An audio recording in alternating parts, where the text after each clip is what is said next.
Our boy Poo is a popular science streamer, kicking off a new adventure for his millions of viewers, though his chat seems a little skeptical about the scenario, so he turns to prove his background is totally real, only to find Truck-kun making a surprise guest appearance, and his viewers are absolutely losing their minds, leaving him just a split second to react, as the inevitable barrels right towards him, and his phone, along with his stream, shatters on impact. But instead of fading to black, he's digitized into a world of code. He wakes up in a dark, cobweb-filled room, completely disoriented, and after a quick flashback to the truck, he dismisses the whole thing as unscientific, right as a glowing magic circle flares to life beneath his feet, revealing he's been summoned to some kind of stone dungeon, which turns out to be a massive prison packed with other people. He touches the damp walls, confirming this isn't just a weird dream, and the rusty bars feel a little too real for his liking. Our science bro immediately tries to rationalize it with quantum physics, but his real concern is his lost phone and stream traffic until a massive chained figure walks by, who stops and asks why he isn't scared like everyone else. This massive prisoner is actually a glowing, chained-up girl, and our boy's first thought is that she's a cute cosplayer. She's confused why he isn't absolutely terrified of her, so he just asks what crime she could have possibly committed. She gives him some cryptic line about being born a sinner, adding that she's more afraid of uncertainty than her fate. He argues that she should be the one who's scared, but she explains this is death row and she summoned him here. My guy still thinks she's just a hardcore role player right before the phrase death row finally starts to sink in. She calmly explains that everyone in this cell is on death row, and tomorrow they're all scheduled for a rather fiery execution. She offers to send him back, but that would just return him to the moment of impact, meaning he'd just die for real back in his own world. This logic finally hits him. He should be dead, so this crazy situation must be real, and her talk about execution isn't just some elaborate roleplay. Seeing his expression change, she asks if he's finally scared now, but our boy just smirks, claiming he's only afraid of the unknown. Because as it turns out, he's a huge fan of Prison Break, and as a science streamer, he's got countless methods for a jailbreak. This girl is completely stunned, muttering that what he's doing is impossible, as she watches him literally melt the bars of his cell, immediately assuming he must be using some kind of fire magic, which only confuses her more since men in this world can't use magic. But our boy smugly corrects her, claiming this is the power of science, pulling out his bag and a whole toolkit to prove his point, and she can't sense any magic fluctuations, yet the anti-magic metal is burning away. He then asks if she's ever heard of a thermite reaction, and after slicing through the bar, he sees she clearly has no clue what that is, so he holds up his makeshift mix, ready to give her a crash course. He tells her she's in for a treat, ready to give a live demonstration, explaining the simple chemical recipe for thermite as he applies it to her chains, then pulls out a lighter, noting it only needs a little spark going to, generating enough heat to melt straight through the heavy steel. As the chain snaps, she can only stare in awe at the so-called power of science, still trying to process how he's using what looks like magic without any actual magic. He just holds out a hand, telling her it's time to make their grand escape, but she hesitates, looking down at her now broken shackle, so he takes her hand, ready to pull her to her feet, only for her to stop him, admitting that she is in fact guilty. He pulls her along, insisting that where he's from, no one is born guilty, completely dismissing her warning that saving her will only bring bad luck. She finally gives him her name, Rina, and he introduces himself as Poo. Their little moment is cut short by guards shouting about an escape, leaving them both stunned they were discovered so quickly. This guards immediately recognize her as the Calamity Demon, and as Poo tells her not to be afraid, she grabs his hand, unleashing a massive teleportation circle that yanks them into the air, leaving our science bro completely baffled by the sudden magic. They're teleported high above the city, silhouetted against the moon, but as they begin to fall,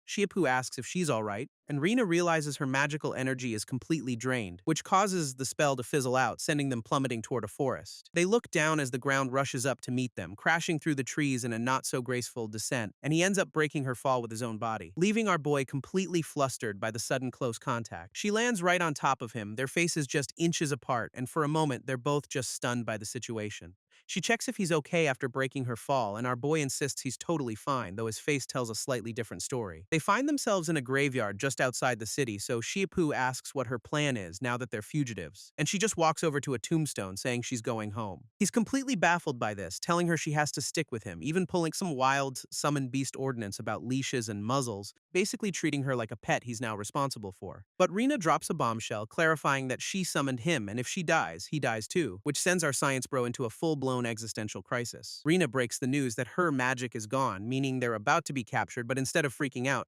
Poo just grabs her hand, boldly declaring that his life is hers and he won't let anyone take her away. He reminds her she wanted to go home and vows to get her there himself, dragging her towards the city with zero regard for the heavily fortified gates she just mentioned. They somehow make it into a bustling town, trying their best to blend in, where Poo immediately notices the city guards are all women in full armor. He finds it bizarre that women are soldiers while men are stuck doing all the manual labor, and Rina explains that since only women can use magic, men are naturally the subordinate gender here. Our boy just has another mental breakdown, realizing he's not only tied to her life but is now at the bottom of the food chain. While trying to blend in, inn, they stumble upon two laborers carrying a dead wolf, and one of them trips, spilling a bucket of some mysterious liquid everywhere, which immediately starts sizzling and corroding the wolf's head on contact. Shipu instantly identifies the substance as Shadow Wolf saliva, known to be highly corrosive, and while Rina warns him to stay back, our science bro is already deep in thought, excitedly deducing that its main component is sulfuric acid, which reacts with magnesium, leaving both Rina and the locals completely clueless about what he's talking about. He then asks for the wolf's bladder, grabs it, and quickly pulls Rina away from the scene, but she points out the heavily guarded city gates, believing they're completely trapped, only to find Shipu already mixing chemicals for his next great scientific escape plan. He quickly mixes the chemicals, explaining it'll generate a whole lot of hydrogen gas, and while Rina gags at the smell, he quickly seals the volatile gas inside the wolf's bladder, then tears up some fabric to create a long, makeshift fuse for his little science project, after which they find a secluded rooftop with a perfect view of the city gate. And when Rina asks what he's planning, he just smirks and pulls out his lighter, lighting the fuse while explaining that a single spark is all it takes for hydrogen to go boom. And sure enough, the bladder erupts in a massive deafening explosion, which sends the townsfolk below into a complete panic as windows shatter around them, causing the guards on the wall to immediately assume the Calamity Witch is attacking with magic, so a captain orders her troops to move out, completely unaware the fugitives are watching from a nearby roof. With the guards totally distracted, Shiepu gives Rina a piggyback ride through the streets, and our boy can't resist gloating that his little science lesson was a complete success, while Rina just stares off at a distant castle, relieved she can finally go home. She's starting to see her so-called summoned beast in a completely new light, thinking he's actually incredibly powerful as she gets a little flustered being so close to him. Unfortunately, that massive explosion drew the attention of another captain in her squad, and this new leader, Lady Xia, quickly deduces that Rina must have summoned someone special, calling him a wonderful little cutie with a very intense look on her face, because it turns out she really wants to make this new summoned boy hers. Just then, her demon hounds pick up a scent, leading the entire squad right to their hiding spot. Lady Xia's hounds lock onto their scent, leading her entire squad right to their hiding spot, and hearing the commotion, Shipu and Rina realize they've been discovered yet again, as the guards swarm the rooftop, with their captain smirking now that she's cornered her prize. With no other choice, Shipu makes a mad dash across the rooftops with Rina on his back, which only seems to impress Lady Xia, who finds his desperate escape rather amusing. Her elite squad gives chase, effortlessly leaping from building to building right behind them, and as Shipu starts to tire, Rina warns him they're being pursued by the infamous Hound Unit, who just so happen to be the kingdom's absolute best trackers, meaning they're not shaking this tail.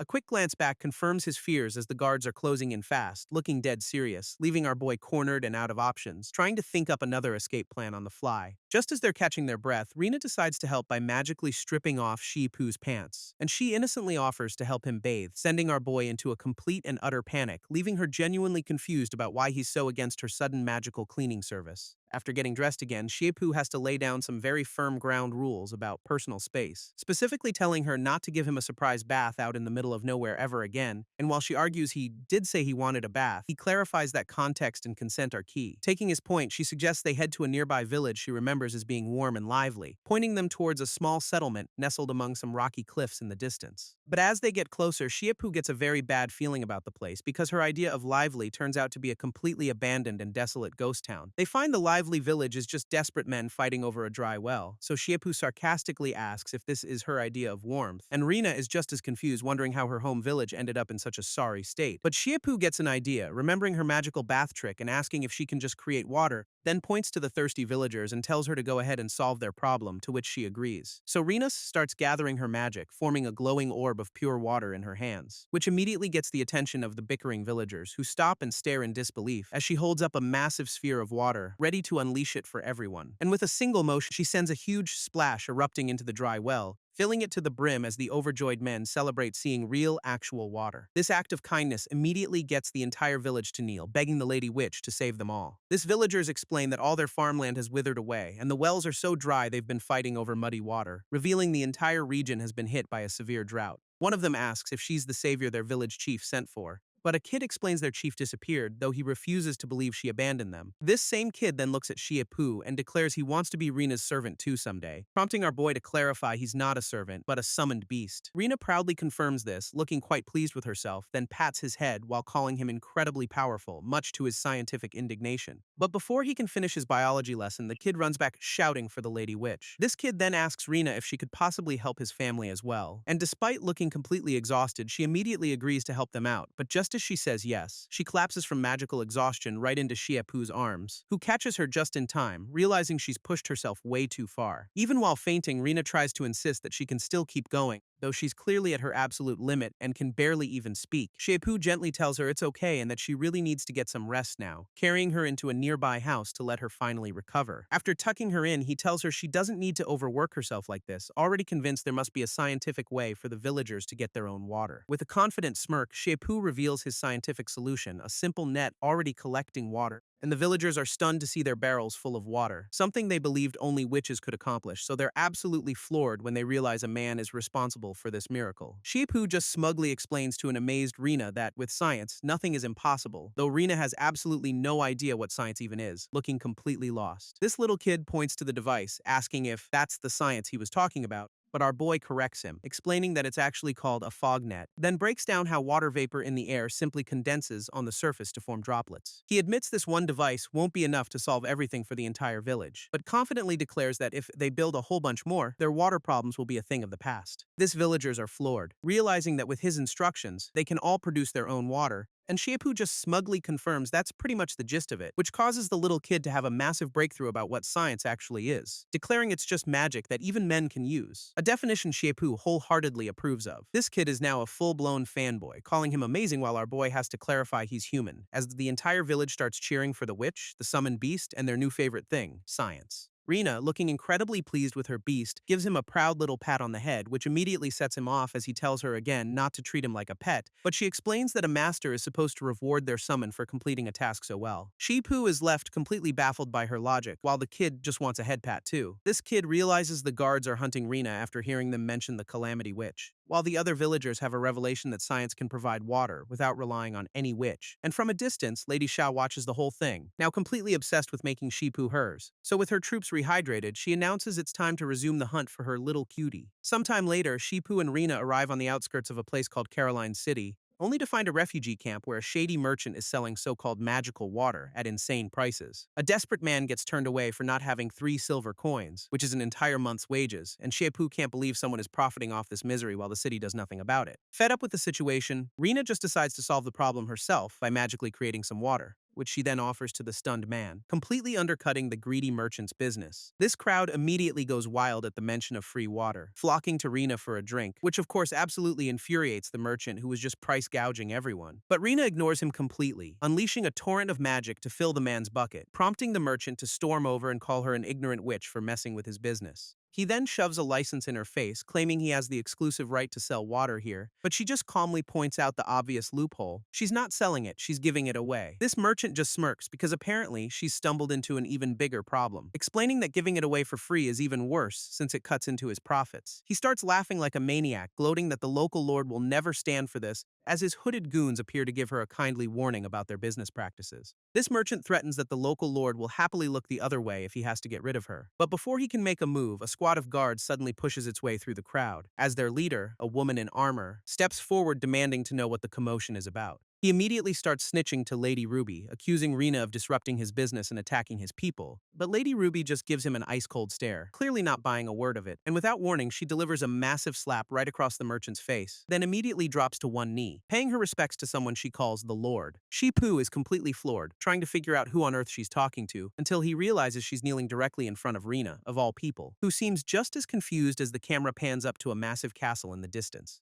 After being led to a luxurious bathroom, Xiepu is startled when a maid casually walks in on him, who calmly announces she's here to take his measurements, much to his confusion. Our boy is completely baffled, wondering what kind of measurements she could possibly need from him, and she explains that since he's a potential partner for the Lord, they need his stats for future compatibility, which sends Xiepu into a full-blown panic as he tells her to stop right there. He desperately tries to keep his distance while the maid just waits patiently, completely unfazed. He eventually compromises, telling her to just leave the form and he'll fill it out himself, and she agrees, handing over the paperwork with a very serious warning not to fake the data. Left alone, Xiepu soaks in the tub, trying to process that Rina isn't just a witch but a lord who can have a harem. He then reflects on the insane irony of people outside desperate for water while he's enjoying a massive, luxurious bath. While soaking, Xiepu reflects on how nobles are always clueless about the suffering of regular people. But after getting a serious wardrobe upgrade, he starts to think maybe Rina is different, so he marches in to confront her and Lady Ruby, demanding some real answers about the situation. He asks why she's in Caroline territory at all when she's supposed to be in the royal capital, and Ruby explains an old agreement forbids her from returning until she's 18 and can control her magic without causing a disaster. That word immediately sets off alarm bells for Xie, connecting the dots to her troubled past, but Ruby just orders Rina to fulfill her duties as Lord and leave for the capital the next morning. Rina sadly agrees that she'll go back, though she looks absolutely miserable about it, which sends our boy into a panic, realizing this is basically a death sentence for her and a BOGO deal for him. So he dramatically throws open the doors, clearly about to object to this entire plan. Xie calls out Ruby's cold logic, asking if she really doesn't care that Rina is facing a death sentence, and he gets even more fired up, questioning if she's truly okay with just sending Rina off to be executed.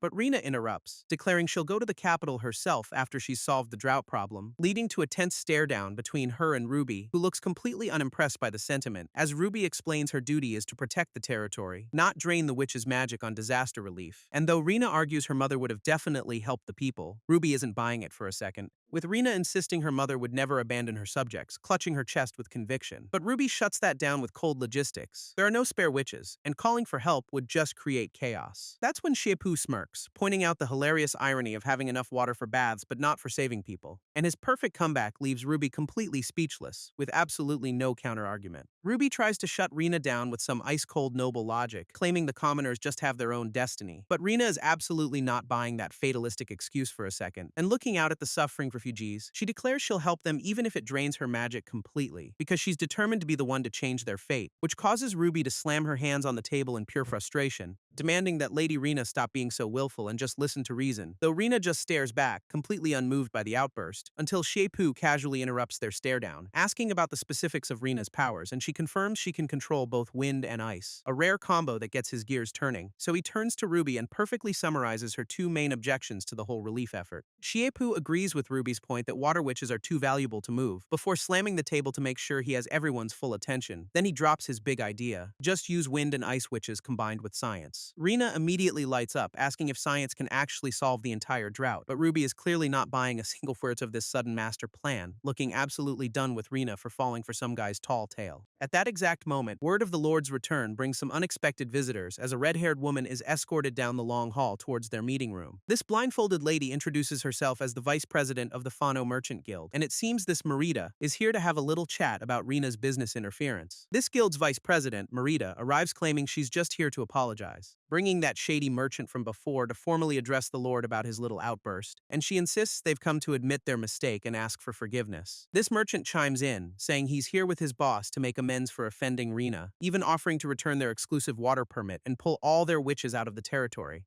Ruby is immediately on high alert, clearly not buying this incredibly generous offer for a second, while Xie instantly decodes their little act, realizing this isn't an apology but a power play. He knows they're just threatening to take the water witches to leverage a better deal for themselves, but Rina, completely missing the point, just accepts the permit and asks them to let the witches stay. Her pure, straightforward response leaves both the merchant and Merida absolutely stunned. Merida smoothly pivots, praising Rina's generosity before agreeing to keep the water permit after all, but she immediately adds that guilt requires punishment, hinting they'll still pull their witches as an apology. Ruby tries to cut her off at the knees, declaring that if the Lord says no punishment, the case is closed, which kicks off a silent but incredibly tense stare-down between the two women. That's when Xie interrupts, revealing he overheard their plan to use wind and ice witches to solve the drought. Merida plays her hand, pointing out that the only high-level ice witch in the area just so happens to be with her guild. She then offers to lend them this powerful witch as a way to atone for her subordinate's behavior. Rina, bless her heart, looks completely ready to accept this incredibly suspicious offer, until Merida reveals the catch. In return, her guild gets to set prices on everything in the territory.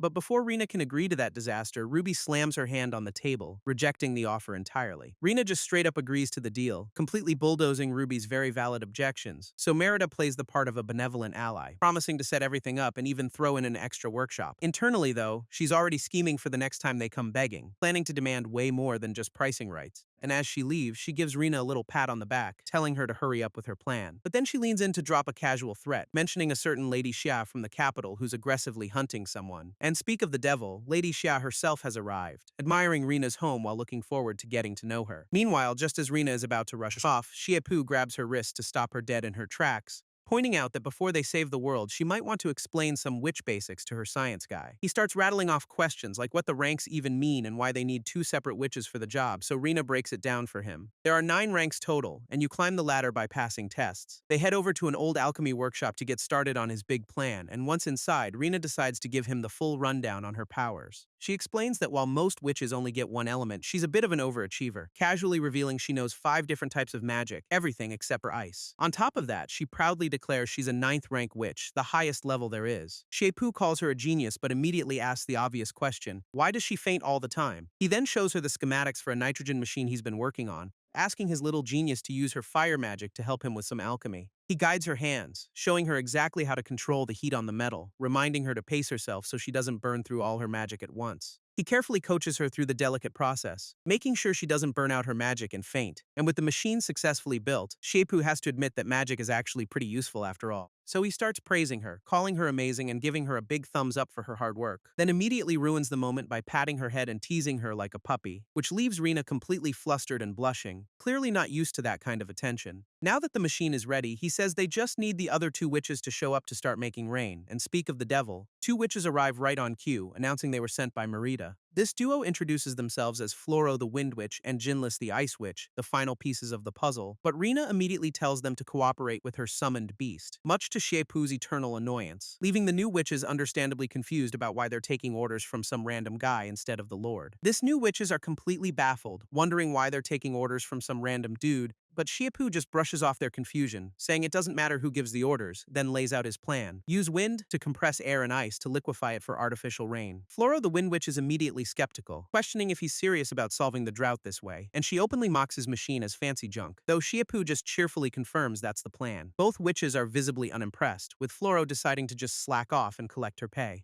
He then introduces his barometer for measuring pressure, which only earns him more sass from Floro. Completely ignoring her attitude, he tells her to start filling the container with wind until the gauge hits 15. And though Floro grumbles about being put to work so fast, she starts gathering her magic anyway, before unleashing a powerful gust of wind directly into his strange contraption. Floro looks completely bored with the whole operation, letting out a massive yawn before they even start, so Shepoo turns on the charm, promising she can take a break once the needle hits 15, which is apparently all the motivation she needed, because she's suddenly fired up to give it her all, and with a huge burst of power, the pressure gauge immediately shoots up, but unfortunately, it stalls out way before the target number, not even hitting 5, leaving Floro completely drained and struggling just to keep her magic flowing, until she finally collapses into a chair, totally exhausted from the effort. Shepoo checks the results and is brutally unimpressed, wondering if this is really a 4th-rank witch's power, which sets Floro off, who jumps up to defend her honor as a well-known witch, accusing him of building a faulty machine just to make her look bad and dump the blame on her. Just as Floro fails, the pressure gauge suddenly screams past the target number without breaking a sweat, because it turns out Rina can use wind magic too, effortlessly handling the task all by herself. Shepoo is completely blown away by her power, cheering her on like she just won the Olympics. Then Rina casually drops that wind is just one of the 5 different types of magic she knows, which is a piece of information that absolutely shatters the dedicated wind witch in the room. Floro has a full-blown existential crisis, realizing her entire life's work is just Rina's side gig. With the pressure phase complete, Shepoo announces the machine is now successfully producing nitrogen gas. He quickly moves to the next step, carefully siphoning the finished product into a prepared container, then turns to the Ice Witch, asking Jinlis to use her magic to liquefy the seemingly empty bottle, explaining that at 195 degrees it becomes the liquid nitrogen they need to create artificial rain. Shepoo explains the next step to the Ice Witch, Jinlis, telling her to freeze the nitrogen solid, but Floro immediately whispers a warning, telling her not to burn out all her magic on this. Jinlis isn't swayed though, determined to succeed since this is her first real assignment. She gathers all her ice magic, preparing to give the incredibly difficult task her absolute all, until the sheer pressure of having a job sends her into a full-blown panic attack on the floor. Shepoo is completely baffled, questioning if a 4th-rank witch is even capable of liquefying nitrogen. His doubt seems to snap her out of it, as she jumps up declaring she can totally do it, only to immediately lose all her confidence a second later and admit that she can't. This kicks off a hilarious cycle of motivation and despair, which Floro immediately blames him for. Completely fed up, Floro just grabs her emotionally drained friend and declares work is over for the day.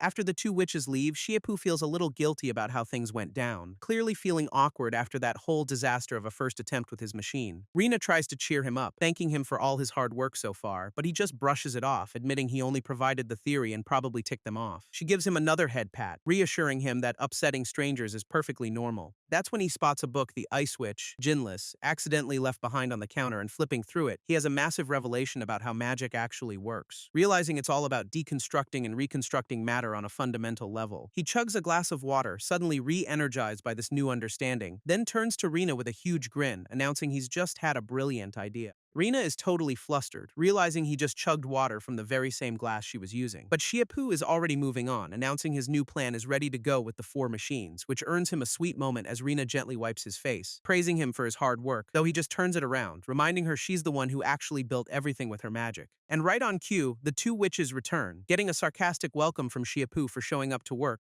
who then confidently tells Jinless he's figured out exactly how she can successfully freeze the nitrogen, leaving both witches completely stunned by his sudden claim of expertise. And Floro immediately scoffs, questioning how a guy with no magic could possibly instruct a witch, especially with ice magic, the one element that even the all-powerful Rina hasn't mastered. So Shiapu just casually drops a bombshell, revealing he can actually use a little ice magic himself. Floro immediately calls him out, pointing out even the genius Rina can't use ice magic, but Shiapu just smirks, telling them all to watch closely and witness a miracle. His big secret turns out to be saltpeter, which he's apparently going to use for ice make, so he sets up a simple double boiler, dumping the powder into the outer container of water. Turns out he just scraped the stuff off some old walls and gave it a quick clean, and the witches are already surprised, noticing the pot is actually getting cold to the touch. Shiapu then drops a basic chemistry lesson, explaining how saltpeter absorbs heat when it dissolves, and after a moment he pulls the lid off to reveal a perfectly formed block of ice, proudly declaring that this simple reaction is the true essence of so-called ice magic, leaving the witches completely speechless as he explains it's all just heat absorption and release. Shiapu hands Jinless the ice cube he just made, telling her to chill out for a second, and the simple science lesson finally clicks as she realizes it's all about heat absorption and release. This breakthrough immediately turns her into a loyal follower, asking Lord Summoned Beast for his command. So he explains that her usual ice magic is just manipulating water vapor to release heat and condense,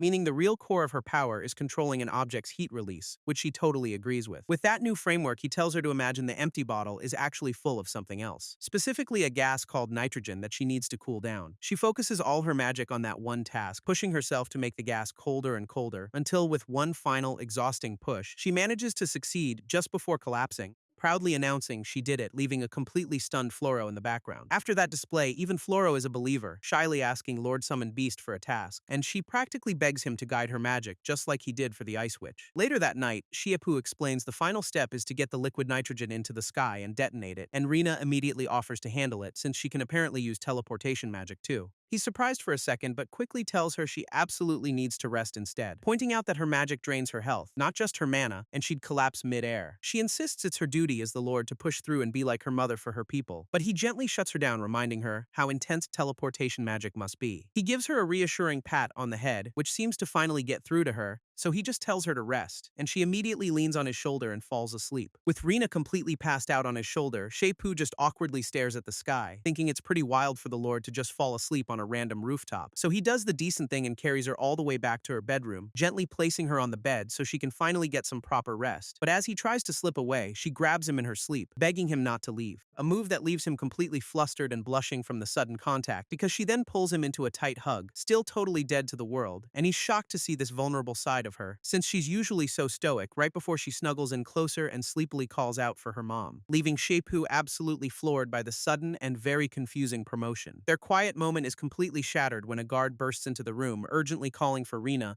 who reports that tons of desperate refugees are storming the castle demanding water. And the sounds from outside confirm it. A massive crowd is screaming for relief from the drought, but their desperation is turned to blame, with people shouting that Rina's return caused all this, calling her the Witch of Calamity, and demanding she be driven out of the city for good. As she and Shiapu look out the window, they see the sheer size of the angry mob below, which triggers a horrible flashback for Rina, who sees monstrous shadows looming over her home, remembering herself as a little girl trying to use her magic against some terrifying force. A memory where she's crying out for her mom, completely helpless and afraid as the shadowy hands of the people point at her, blaming her for disaster and casting her out. Shiapu tries snapping Rina out of her trauma with some logic, explaining she can't actually cause droughts, reminding her she's not a witch of calamity but the hero who's going to fix this whole mess. His words seem to get through, pulling her back from the painful memories of being cast out, just as the angry mob outside starts using a battering ram to break down the castle gates. With a massive crash, they finally manage to smash their way through the main entrance, which is when the captain of the guard steps up, calmly warning the rioters they'll be executed. This mob just laughs it off since they're dying anyway, smashing the gate again with a flaming log, and the captain just casually sidesteps the attack as the gate finally shatters into pieces. With the way clear, the desperate crowd immediately starts pouring into the castle grounds, ready for a fight, charging forward to kill the nobles, only to be met by a disciplined line of royal guards. This royal guards brace for the incoming mob, ready to defend the castle at all costs,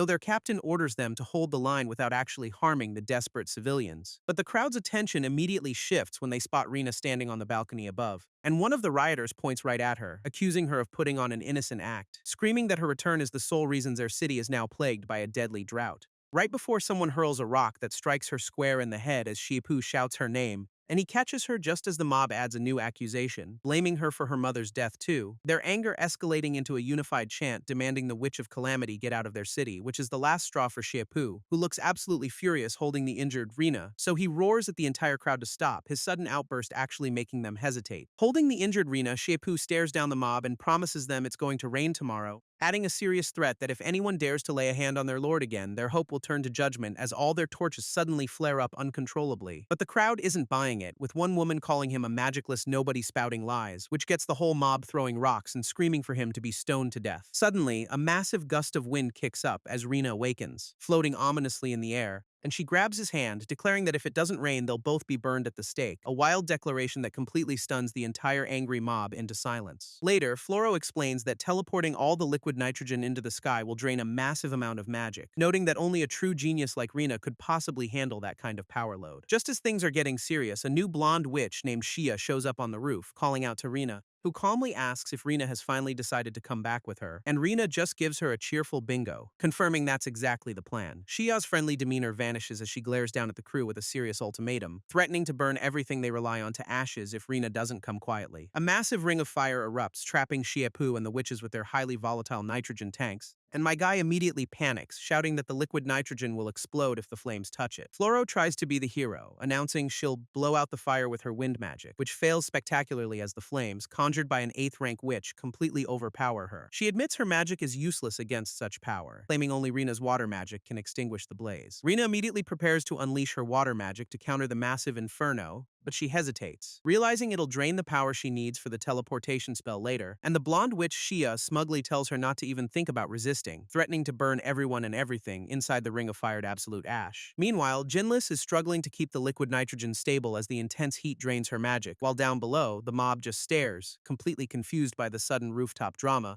with one guy even accusing Shia of being a hired actor in some elaborate bluff. Seeing the hesitation, Shia decides to raise the stakes and cranks her fire magic way up, engulfing the crowd in flames and forcing Rina to make an impossible choice, asking if she'll abandon the very people who hate her and just let them burn. Shia holds out her hand, offering Rina a simple choice: abandon everyone and come with her. And as Rina closes her eyes, she's hit with a flood of memories from her past. Remembering her mother explaining that the people are only lashing out because they're scared and hurt, whose voice reminds her she's their future lord, not a monster, and that these people are her responsibility. This clashes with another memory of some noble lady coldly stating that commoners just have their own fate. But even as a kid, Rina was determined to be the one to rewrite that destiny for them. So back in the present, she makes her choice, completely rejecting Shia's offer to escape, and Shiapu immediately backs her up, shouting that if she leaves now, nothing will ever change, insisting the people below will just stay trapped in their ignorance, forever blaming her for their problems. With that, my guy decides to take matters into his own hands, declaring he'll put out the flames himself. Shiapu just charges forward, daring the blonde witch to stop him from putting out her fire, who just smirks, completely confident that he can't possibly change Rina's predetermined fate. Ignoring her completely, he reminds Jinlis her ice magic is all about absorbing heat, and then tells Floro to use her wind magic to create a vacuum and suck out the air. With the plan laid out, he screams at them both to unleash their spells now. So the two witches, trusting him completely, combine their powers in a desperate move, one pulling all the heat from the area while the other yanks out the oxygen. Their two spells converge on the massive inferno, instantly extinguishing the entire ring of fire in a massive burst of cold air. This leaves Shia completely speechless, unable to process how her ultimate spell just vanished. Jinlis and Floro can't believe their little science experiment actually worked against an 8th rank witch, which leaves Shia completely stunned that her ultimate fire spell was just snuffed out.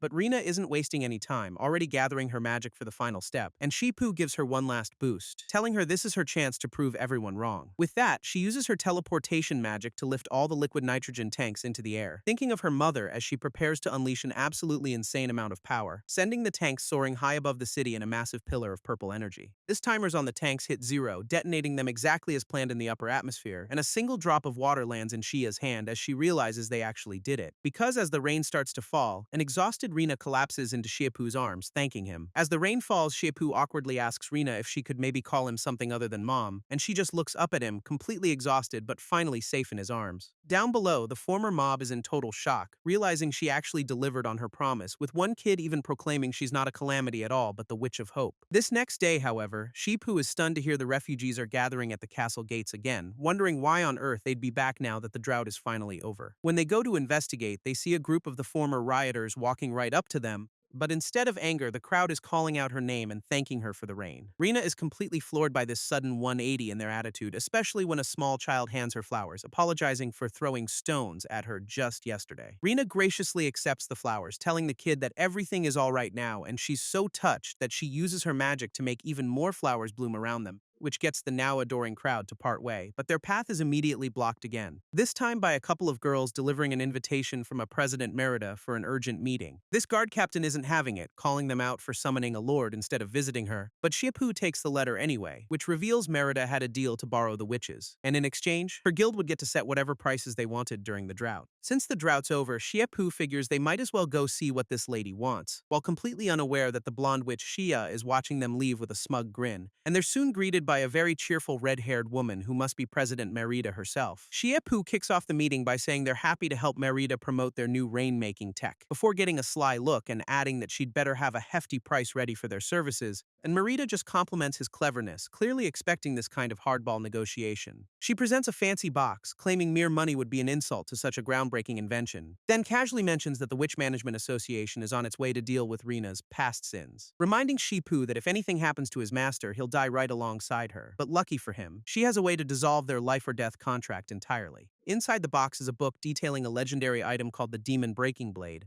which leaves Shiepu stunned, realizing he might actually get his own life back in his hands, but Rina just looks heartbroken, asking if breaking the contract means he'll disappear forever. Shiepu internally panics, realizing breaking the contract might just send him back to his death, but Merida clarifies the item only dissolves their life-or-death bond, not the summoning itself, adding that she has no intention of letting a talent like him just disappear from their world, which leaves Rina processing the fact that he would no longer be hers if they go through with this, though she also realizes it means he wouldn't have to die because of her anymore. And after a tense moment of silence between the two of them, Rina suddenly grabs his hand, having apparently made a decision, prompting Shiepu to tell Merida he'll discuss the terms of this deal with her alone. So while they talk, Rina and Xia are left waiting by a window, where Xia admits the rain plan worked, calling his summoned beast truly special. Xia admits his summoned beast is special before adding that he's just as annoying as Rina is, and she continues her little lecture with a condescending look, warning that since Rina didn't come quietly, the terrifying Witch of Judgment is now on her way. Rina freezes up, recognizing the name Evelyn as her former teacher, which triggers a pretty traumatic memory of her younger, terrified self. Xia leans in close, reminding her that this teacher shows absolutely no mercy to heretics, and has a particular hatred for anyone labeled a calamity witch. But Rina isn't having it, pushing Xia's hand away while denying the accusation, insisting she's not a monster because her pup-up said so. And right on cue, the man himself appears in the doorway, catching both of their attention. Rina immediately calls out to her pup-pup, clearly relieved to see him standing in the doorway, but Xia just smirks, asking what would happen if her precious summoned beast knew what she'd actually done. And she keeps pushing, wondering if Rina could still stand so tall if he knew the whole story, or if she'd still have the nerve to deny being the calamity witch responsible for so much destruction. A little while later, as they're walking through town, the weight of that conversation is clearly hanging over them, and Rina stays completely silent, looking down as she's obviously lost in some pretty dark thoughts. She's replaying Xia's warning about the Witch of Judgment, who apparently shows zero mercy to heretics, and Shiepu can tell she's worried, piecing together that this must be the witch council they've heard about. Trying to snap her out of it, he gently calls out her name to get her attention, but she suddenly grabs his wrist, insisting there's a place she needs to go with him right now. She takes him to a graveyard, explaining that visiting this specific tombstone was one of her main reasons for returning, saying her mother spent her whole life protecting the city, yet the people were still suffering when she got back. Feeling emotional, she admits she's never properly thanked him for everything he's done for her, and she finally looks him in the eye, giving him a heartfelt thank you for saving her home. She even thanks him for giving her the chance to visit her mother's grave again, then turns to the grave itself, promising her mom that with Shiepu around, everything will be okay. But my guy immediately cuts her off, telling her not to talk like she's about to die just because she's being sincere for once. He reminds her that he'd be dead without her, and his deal with Merida is entirely conditional on her staying alive. Hearing this, Rina gets a look of pure determination, having clearly made up her mind about something, declaring she'll end the contract, but she's going to protect him too, vowing she won't let him die. Rina suddenly pulls him into a hug, leaving my guy completely flustered by the affection, and it's a surprisingly tender moment between them, standing alone in the quiet garden. She tells him that she believes in him, which is not helping his composure one bit, then promises he can believe in her without any worries whatsoever. He finally relaxes into the hug as she declares herself the future rich top lady. A little while later, he's carrying her through town when a kid excitedly points them out, which is when Shiepu realizes she's just completely passed out, using him as a human pillow. His quiet walk is suddenly interrupted when he runs straight into Floro and Jinless, looking absolutely stunned, and he immediately asks what on earth they're doing out here at this hour. This two witches just stammer, obviously caught doing something they shouldn't be. Jinless calmly announces that she and Floro have quit their jobs with the Chamber of Commerce, which sends Jiepu into a panic, assuming it's about bad pay and trying to negotiate their return, but she just smugly clarifies that they're actually pretty rich and don't need the money. This just makes him more desperate, realizing he'll have to find 2 new witches for his project, until Jinless explains they quit their old jobs specifically because they want to stay with him. He's completely baffled by this, but they're quick to add they won't be working for free, and in a wild twist, they offer to pay him a monthly fee just to work under his command. All they ask in return is for him to let them help and teach them to improve their magic, leaving Shiepu absolutely floored by the concept of getting paid to have employees. But he immediately pushes the bag of gold back, telling them there's no need for that. Shiepu is absolutely thrilled, having just secured 2 enthusiastic and, more importantly, free workers for his project, and Jinless and Floro are all in, promising to do a spectacular job for him. So he dangles a new plan that doesn't even need Rina's magic, getting them to literally beg for overtime. Meanwhile, back at the castle, Jia reveals that the Witch of Judgment wasn't the only one who showed up, because the legendary battle witch Telam is here too, along with her strongest magic guards. This local guards are completely starstruck by Telam's presence, calling her the goddess of war, as Jia formally greets her teacher Evelyn, who looks anything but pleased to be there. Evelyn immediately calls her out, finding it hard to believe the capable third princess couldn't handle arresting Rina, but Shia explains that since Rina is now a public hero, arresting her would be a PR nightmare, reminding them that even the council failed 8 years ago, admitting no one can subdue Rina by force. Evelyn scoffs at Rina's sudden popularity, but Shia reminds her the calamity excuse is officially off the table, which doesn't matter to Evelyn, who insists a heretic must be punished to keep the public in line. And that's exactly why she brought the legendary battle witch Tilam along for some extra muscle. So Jia smugly passes the buck, leaving whatever happens next entirely in her teacher's hands. Meanwhile, Floro and Jinless are shamelessly taking all the credit for the reign in front of their new fan club,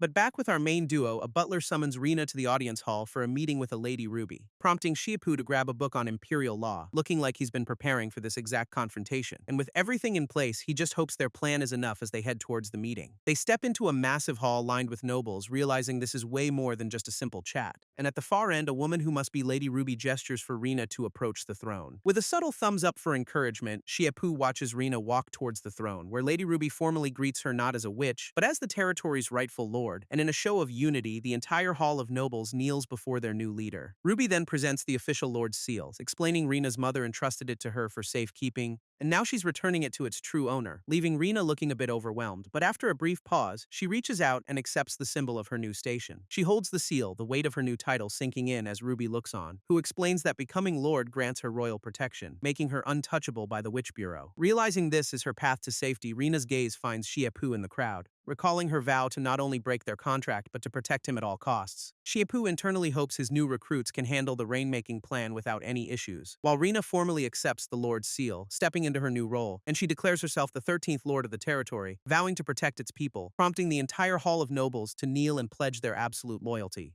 But just as the ceremony wraps up, a massive storm suddenly breaks out over the city, which has the townsfolk celebrating, thinking their new lord brought them rain again. Though back at the castle, the Witch Council members are watching with suspicion, and Evelyn immediately notes that this downpour is nothing like the last one. Turns out she's right, because strange shadowy forms are now falling from the sky, leaving Shiapu to realize his liquid nitrogen plan just created a mushroom cloud effect. Whoops! This witch council watches the unnatural storm, already convinced Rina is pulling some classic Calamity Witch nonsense, when suddenly Jinless and Floro come sprinting up the stairs, frantically looking for Shiapu, admitting they followed his rain plan and even invited other witches to show off their new skills. but they either botched the method or their magic was too strong, accidentally unleashing a torrential downpour. Meanwhile, Evelyn declares this is just the Calamity Witch causing yet another disaster, same as always, and she starts listing Rena's greatest hits: prison breaks, violating agreements, and now summoning a hurricane. Evelyn gets right in her face, demanding she admit her guilt for all the chaos, but Jinless and Floro immediately jump in, taking full responsibility for the improper operation. Their confession is cut short when a guard bursts in, shouting for Lady Rena with some urgent news, reporting that the castle gate was blown open, and a huge crowd of people has just stormed the building. Evelyn scoffs, claiming the people of Caroline obviously agree that Rena is a monster, but right on cue, the entire town basically kicks down the door to prove her wrong,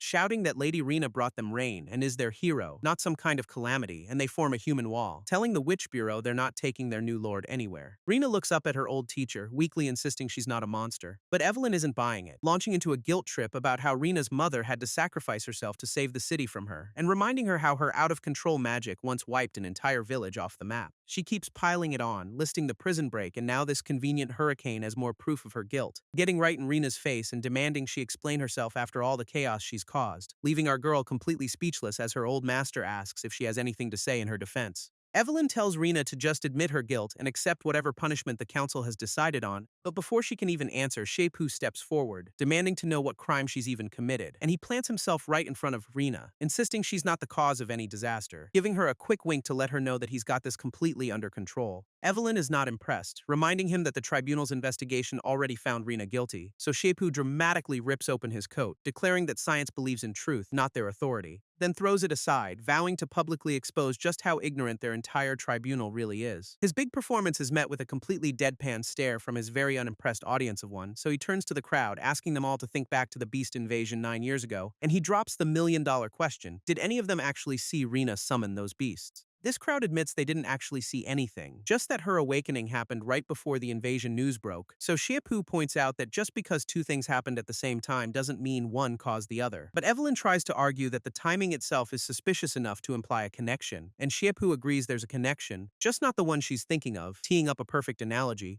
asking if a chef is to blame when bandits show up and cause chaos just because his food smelled good, and the crowd immediately gets it, shouting that the victim isn't at fault. The attackers are, leaving Evelyn completely flustered and unable to come up with a decent counterargument, so she pivots, claiming that even if the invasion wasn't her fault, she was still sent away for supervision for everyone's safety, and then drops the next bombshell, that Rena snuck out, lost control of her magic, and destroyed a village, with Princess Shaya as a witness, putting Rena on the spot in front of everyone, and demanding she explain exactly what happened back then. Shepu puts Princess Shaya on the spot, asking her to recount the village incident for everyone's benefit, while Rena admits she remembers absolutely nothing from that time, only waking up after it was all over, and finding herself floating in the middle of a burning, completely devastated town. Shia tries to dodge the question, saying she already gave her testimony at the tribunal, but Evelyn smugly insists she repeat it for the public, putting her former student in a very tough spot. So the princess swears a formal oath to tell the whole truth about what she saw that day, explaining that when she arrived, Rena was just floating there with the entire village destroyed behind her. Evelyn presses her, and Shia confirms that's literally everything she personally witnessed, which is when Shia jumps in, clarifying she only saw the aftermath, not the event itself. Evelyn immediately argues that since Rena was the only one there with that kind of power, she's obviously guilty. Shia keeps cooking, pointing out the real culprit could have just fled before anyone arrived, and he challenges Evelyn directly, asking what gives her the right to insist Rena is guilty without proof. This gets the crowd murmuring, with some even suggesting she's just scared of Caroline's growing power, which seems to hit a little too close to home, because Evelyn's eyes starts glowing with rage, and she unleashes a massive burst of magic, screaming for silence to shut everyone down. Now that she has their attention, she declares the tribunal already passed judgment and she's just here for the arrest, standing with her armed guards and issuing a very clear threat to the entire hall, warning that anyone who gets in her way will be treated as an accomplice to the crime. Unfazed, Shia just pulls out his law book, casually mentioning he's been reviewing their legal system, and he flips right to Article 66, which states resisting a wrongful arrest isn't a crime if you're proven innocent. Shia smugly points out that since Rena is innocent, the whole prison escape charge is legally void, leaving Shia stunned that he found a working counter-argument in their massive law book so quickly. But Evelyn just ignores him, turning to Rena and demanding to know if she actually believes she's innocent, which leaves our girl completely speechless, unable to defend herself under her old teacher's glare. Just then, Princess Shia steps forward, offering a formal apology to her teacher for what she's about to do,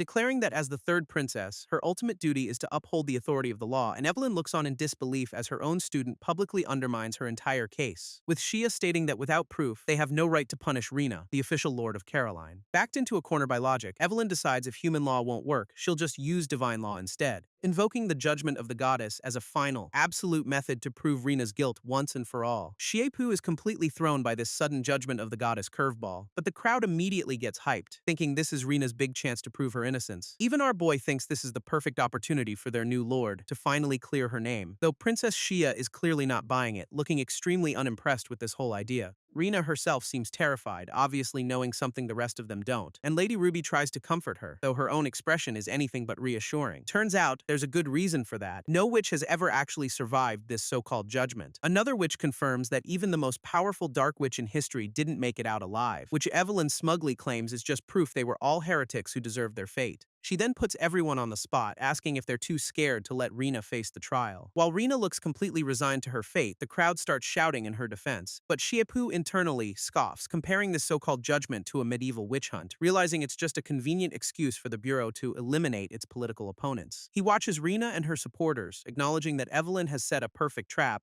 a challenge that's impossible to refuse without looking guilty, putting them in a corner. But before he can come up with a plan, Rina steps forward to give her answer, and she accepts the judgment, prompting Shiepu to immediately step in beside her, declaring that as her summoned beast, he's part of her magic and will face the trial with her. This just earns him a smug little smirk from Evelyn, who seems thrilled by this development, and she announces the judgment will begin at dusk in the city square, ready to escort them. As Shiepu packs for their deadly trial, he tries to get Rina to focus on the rules, but she just asks if he has any last wishes, offering to fulfill them for him, which completely throws our boy for a loop while he's trying to be tactical. So he just rattles off his modern-day dreams of fame, fortune, and a little romance, then immediately tells her to forget it since it's impossible and to focus on the trial, though it seems one of his wishes in particular really stuck with her, because she suddenly grabs his hand to stop him from packing any further, and yanks him right into a surprise hug, catching him totally off guard, leaving Shiepu to panic, thinking this is some kind of wild pre-battle ritual. But nope, she just shyly whispers that she can definitely help him with the romance part. Shiepu tries to gently explain that this isn't exactly how romance is supposed to work, but Rina is clearly not taking notes, looking down at him with a very determined blush, and after a brief moment of consideration, she decides to just go for it anyway, leaning in and asking him to let her handle this her way for just a moment, which apparently means planting one right on him, leaving our boy completely short-circuited. Their little moment is immediately ruined by Princess Shia, who just walks in unannounced, catching them in a rather compromising position and sarcastically noting their lack of urgency. So Shiepu gets up, asking why she's here since he thought she wanted Rina gone, but Shia clarifies that simply making Rina disappear isn't what she wants at all, revealing she finds it far more entertaining to watch her suffer through fear and despair. Shiepu has a mini meltdown, realizing he's dealing with a genuine yandere for the first time, and Shia smugly adds that with him around to protect Rina, she's probably going to be disappointed. She then helpfully explains the trial has 3 parts and is specifically designed to suppress a witch's magic, taunting him by wondering if his little science gadgets will even work under those conditions. But our boy just thanks her for the intel, completely unfazed and ready for the challenge. Later that evening, Evelyn stands before a massive statue, ready to kick off the main event, transforming into some kind of magical judge and asking Rina if she's ready for the goddess's verdict. A glowing crystal appears in her hand, signaling that the so-called judgment is about to begin. But just then, a random blue-haired dude shows up, vowing to get through this sham trial with her, and after taking her hand, the two of them are immediately teleported away in a flash of light. They land in a volcanic hellscape, kicking off the first stage of this totally fair trial, and Shiepu immediately recognizes this as the trial by fire, noting the magic feels seriously off. He quickly realizes the fire element is cranked to max while everything else is nerfed into the ground. Just as he spots their only exit, a swirling portal that looks suspiciously like Doctor Strange's. With no other options in sight, he deduces that's their one and only way out of here, which of course means crossing a narrow bridge over a pit of instant incineration lava. He lays out the obvious. They have to cross the deadly path to the altar without falling, but Rina just grabs his hand, confidently telling him they won't have to walk at all, and offers to use her wind magic to just fly them straight across the whole thing. Back in the square, the crowd watches on a magic screen, totally hyped that she can use all 5 elements.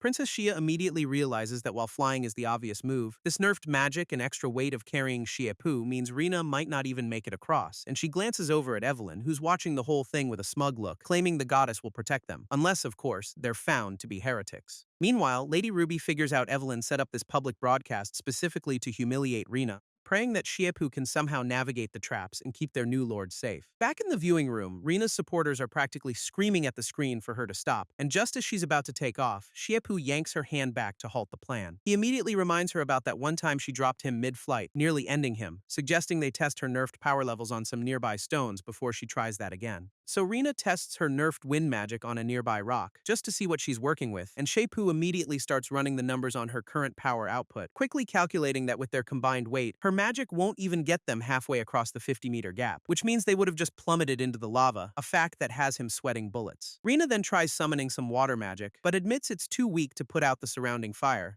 But our boy gets a brilliant idea, suggesting they can use that water magic to walk across instead. Back in the viewing room, Lady Ruby immediately dismisses his plan as pure fantasy, while the crowd watches in confusion as Shiepu starts scribbling, with some thinking he's writing his will, but he's actually just busting out some advanced physics equations to solve their little lava problem. Meanwhile, a mysterious red-haired woman watching from afar seems very intrigued by his unexpected methods. Meanwhile, Reina's maids recognize his weird scribbles as the science he's always talking about, and after finishing his math, he announces they'll need less than half a liter of water. His grand plan is for Reina to wrap them both in a bubble of water magic, but she's understandably concerned they'll just get boiled alive inside their own magic water ball. So Shiepu drops some knowledge on her, introducing the totally not magical Leidenfrost effect. He explains that the intense heat creates a protective vapor layer between the water and the lava, which lets their water bubble float and roll across the surface without ever touching the molten rock. With the science lesson over, Rina looks ready to give this absolutely insane plan a shot, but she's caught completely off guard when Shiepu suddenly scoops her up into his arms, explaining that to move quickly, they'll have to hold on to each other, leaving her a blushing mess. Despite being a blushing mess from the sudden Princess Carrie, Rina gets the plan, confirming she's ready to go while trying not to completely short-circuit, so Shiepu gives the order to cast the water magic, privately noting how cute she is, and she quickly summons the exact amount of water needed for their little experiment,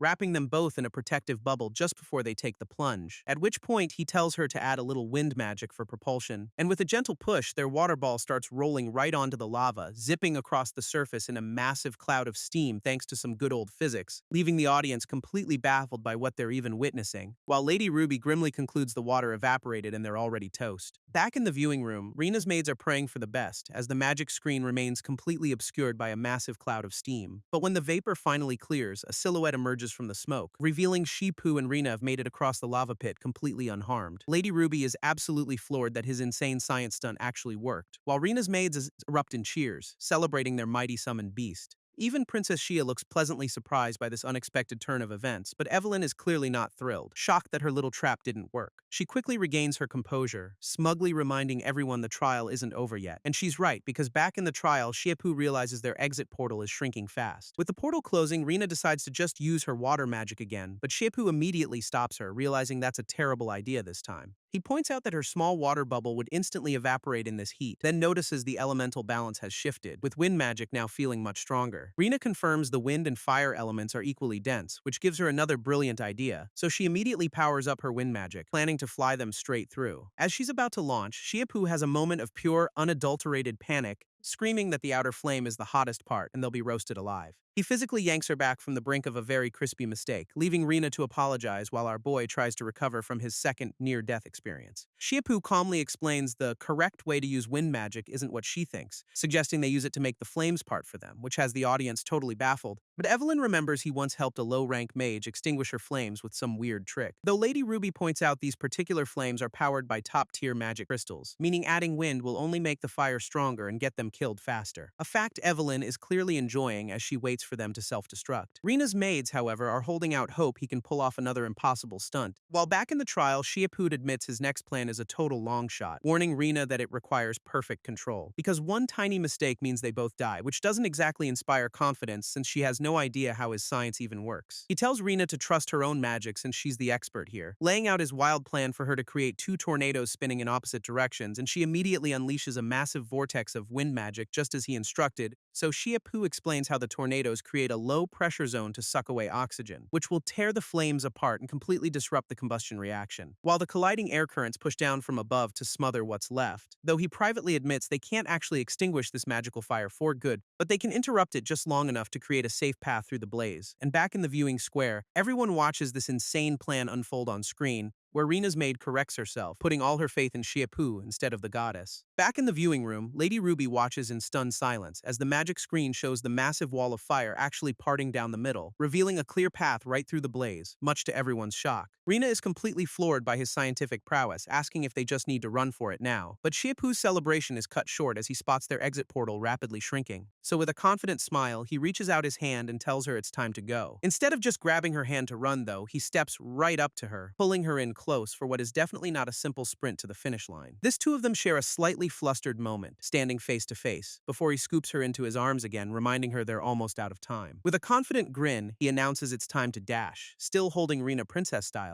and they make a dramatic leap right through the parted flames into the swirling exit portal, which has the viewing room erupting in cheers as Rina's supporters celebrate their incredible escape. Except their grand exit immediately turns into a panicked freefall, with Shipu realizing the portal was installed sideways, dropping them headfirst towards a massive, unforgiving ocean waiting below. But our boy suddenly remembers a little gift from Princess Xia, telling Rina to hold on tight, as he whips out a tiny box that instantly inflates into a comically large swim float, which cushions their fall perfectly, saving them from a very wet and very final landing. Before they can even celebrate, though, Rina points out something truly ominous on the horizon, revealing the next stage of their trial is a massive swirling water vortex. Shiepu immediately starts panicking about the giant water tornado whirlpool combo they're now facing, quickly deducing they need to find the exit portal fast to get to the final stage, but points out the obvious problem of finding it in this massive, chaotic ocean. Rina, ever the magic expert, calmly reminds him that portals are magical passages, and using her magic sense, she pinpoints its exact location right beneath the whirlpool. Meanwhile, the red-haired woman watching reveals the portal is also expanding to suck them in, adding that no witch, especially one low on magic and carrying a burden, can escape. Rina's supporters, however, are still convinced their mighty summoned beast has a plan, but back in the trial, Shiepu hears the portal's location and declares the problem is completely unsolvable, which immediately crushes the hopes of his cheering fans. He clarifies it's a death trap, explaining how the whirlpool's center spins the fastest, and the intense shear forces between the water layers would literally tear them to pieces. This only way to survive, he says, is to perfectly control their fall into the vortex, landing right in the calm, low-pressure eye of the storm, which Rina immediately claims she can handle. But Shiepu instantly shuts her down with a hard "you can't," pointing out she's on the verge of collapsing from magic exhaustion, just like back in the village. To prove his point, he tosses a piece of cloth into the water, calling their situation impossible, and sure enough, the whirlpool instantly shreds the fabric and sucks it into the abyss. Back in the viewing room, Rina's maids are absolutely crushed to hear their hero admit defeat. With all hope seemingly lost, they slump to the floor in total despair. Even Rina's most loyal maid is starting to lose faith, and Princess Xia looks genuinely worried for the first time, while Lady Ruby smugly declares their luck has finally run out. Back in the water, Rina feels like she's failed to protect him, and Shiepu apologizes for dragging her into this impossible situation, but she's surprisingly at peace, thinking she'd be happy to go down with him, which is when Shiepu snaps out of it, saying no solution doesn't mean certain death. He points out the next stage is actually right above them, revealing his new genius plan is to just skip this stage entirely by flying up the vortex, which has the maids completely baffled, wondering how you can just skip a trial stage. Shiepu explains the whirlpool is just seawater pouring into the portal below, which is a pretty solid observation, pointing out how the cloth he tossed in got sucked down and then spat back out from the sky, meaning the top and bottom of this whole mess are connected by a giant water spout. So his genius plan is for Rina to use her last bit of magic to blast them up like a geyser, giving her a little pep talk about how she's surrounded by water elements and can totally do this, which is all the motivation she needs, gathering up a massive amount of power just for him, and with their hands clasped together, she prepares to unleash everything she's got left, confidently declaring that she can pull it off as they stand on the churning water, which immediately erupts into a massive pillar, launching them straight into the air, only for them to discover the sky is actually another freaking ocean hanging right above their heads. Shipu's victory lap is cut short as he realizes gravity just did a complete 180 on them, confirming they've just fallen up into the ocean that was hanging over their heads this whole time. They splash down hard, getting separated in the chaotic upside-down sea, and Rina surfaces for a moment, looking completely drained but trying to reassure him she's fine, which lasts about 2 seconds before she passes out from mana exhaustion and starts sinking like a rock. Shiepu immediately panics, scrambling through the water to get to her before she's gone for good, managing to grab her hand just as she slips beneath the surface. And once again he's holding her princess style, this time while they're both completely submerged. He gives her a quick underwater rescue breath because drowning is not on today's agenda, finally dragging her unconscious body onto some nearby land, looking absolutely wiped out himself. With Rina unconscious, Shiepu gives her a quick rescue breath to clear her lungs, which has the entire viewing room absolutely losing their minds at the sight. Her maids are completely flustered, wondering why their summoned beast is suddenly acting so bold, And back in the trial, Rina finally coughs up a lungful of water as Shepoo pulls back, relieved that she's actually breathing again. She slowly comes to, looking dazed but definitely alive after that close call, so our boy immediately throws his hands up, swearing he wasn't taking advantage of her. Rina just looks at him, probably too exhausted to process the whole situation, until they both take in their bizarre new surroundings on a floating island, and Shepoo realizes they fell through the upside-down ocean and successfully skipped the stage. Back in the viewing room, Rina's fans are going absolutely wild, totally convinced their summoned beast is unstoppable, and her maids are just as hyped, cheering that this is the final trial to clear her name for good. While Lady Ruby just seethes in the corner, completely stunned they actually made it this far,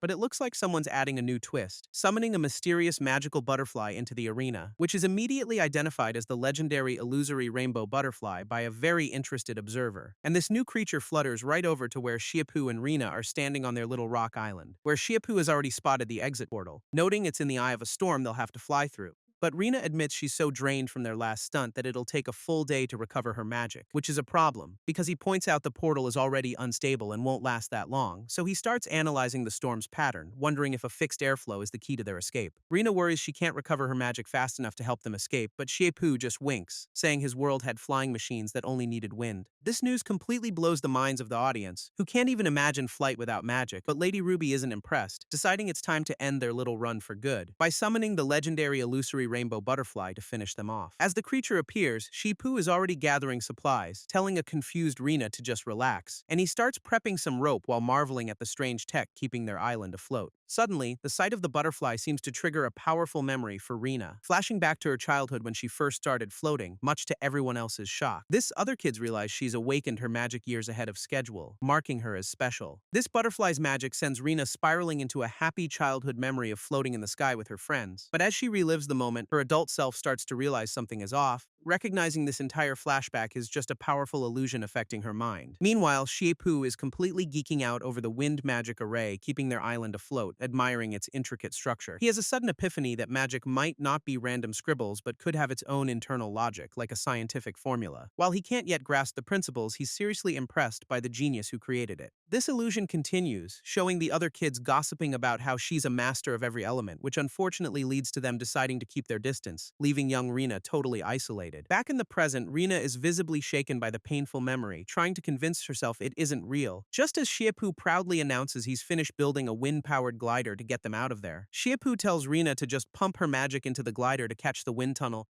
but the butterfly's illusion is still messing with her, dragging her back to a childhood magic test, where her immense power was already making all the other kids pretty nervous. And the second she touched the crystal ball, a massive storm suddenly erupted outside, which is exactly what's happening around their glider in the present as Rina zones out, because in her memory that power surge summoned a terrifying plague beast that attacked the school, making Shepoo panic now, trying to get her to snap out of whatever's going on. But the flashback just gets worse, showing young Rina completely losing control of her magic, which only made her a bigger target for the beast that was drawn to her power. And the memory ends with her apologizing for attracting the monster and endangering everyone. As Rina's magic goes completely haywire, Shepoo's brand new glider gets absolutely shredded while he screams her name, but she's totally lost in a painful memory, apologizing to her mother as Princess Shia watches in horror. And back in the viewing room, some official is having an absolute field day with this development, triumphantly declaring to the crowd that the heretic has finally shown her true colors. Though thankfully, her maids are smart enough to realize the butterfly's pollen must have triggered this rampage. While Lady Ruby smugly explains that if this continues, Rina will become a mindless demon of destruction. Back in the storm, Shepoo is just trying to survive, realizing this trial isn't testing Rina, it's testing him, and he comes to the grim conclusion that the final boss of this stage is actually his own partner. With his escape plan literally falling apart around him, he knows he's not making it out alive if this continues, so with his glider in pieces, our boy decides it's time for a little emergency upgrade on the fly. While his glider gets shredded, Shepoo starts hammering away at the ground, leaving the audience totally baffled. And next, he's mixing water into dirt, which has everyone convinced he's just playing with mud now. But our boy is actually whipping up a special concoction, thinking about how to counter her immense power, revealing his masterpiece with a flourish, a non-Newtonian fluid shield made of literal mud. Rina's maids are understandably skeptical that a mud pie is going to stop their lady's apocalyptic rampage, but embraces the makeshift shield against the storm as huge chunks of rock start flying their way. And the viewing room can only watch in horror as a massive boulder hurtles right for them. This rock just thuds into the shield and stops dead, leaving the mud totally fine fine and Shipu amazed it actually worked. Behind him, Rina is still lost in her own world, curled up and oblivious to the chaos she's causing, until she quietly leans against him, finally calming down as he looks on, completely bewildered by this whole situation. With the storm finally calming, Shipu takes her hand, offering to play the role of her male mother. It's a weird way to put it, but he's trying to comfort her while she's still lost in her trauma, pulling her into a hug and telling her he knows she can hear him even if she's hiding from the pain. He starts dismantling her guilt, insisting the beast attack and her mother's sacrifice were never her fault, reminding her of all the good she's done and promising to stay with her to help her become stronger. He gently tells her to rest, assuring her he'll be waiting right there when she finally wakes up. And to really sell the comfort routine, he starts humming a lullaby which seems to calm the entire island. This melody carries all the way to the viewing room, where Princess Xia instantly recognizes it. And while Lady Ruby scoffs at the absurdity, Rina's maids watch with renewed hope as Xia sheds a tear, remembering this was the same lullaby used to soothe Rina as a child. Turns out that lullaby sends Rina right back to a memory of her mother comforting her as a child, who reassured her that being powerful isn't a curse, even if it attracts dangerous beasts, reminding her that it was that very power that protected her and her sister during the attack. And with that final piece of encouragement, her mother's voice tells her it's time to wake up. Rina's eyes snap open, calling out for her mom while still lost in the dream, only to find Shipu's face staring back at her as she slowly comes back to reality. And she happily reports that not only is her magic restored, it's actually stronger than ever. Shipu is thrilled his male mother routine worked, immediately hyping them up to clear the trial. So with their escape plan back on, they join hands and get ready to ride the wind, leaping into the storm with Rina now confidently taking the lead to guide them through. With Rina's magic fully restored, they activate the portal and get ready to bounce, stepping through to find themselves in a seriously weird, starry void, which turns out to be a graveyard of giant statues and monster skeletons, leaving the entire viewing room, especially Lady Ruby, completely speechless at the sight, since apparently no one's ever made it this far, so this is brand new territory, and Princess Xia wastes no time telling the official to call the match already,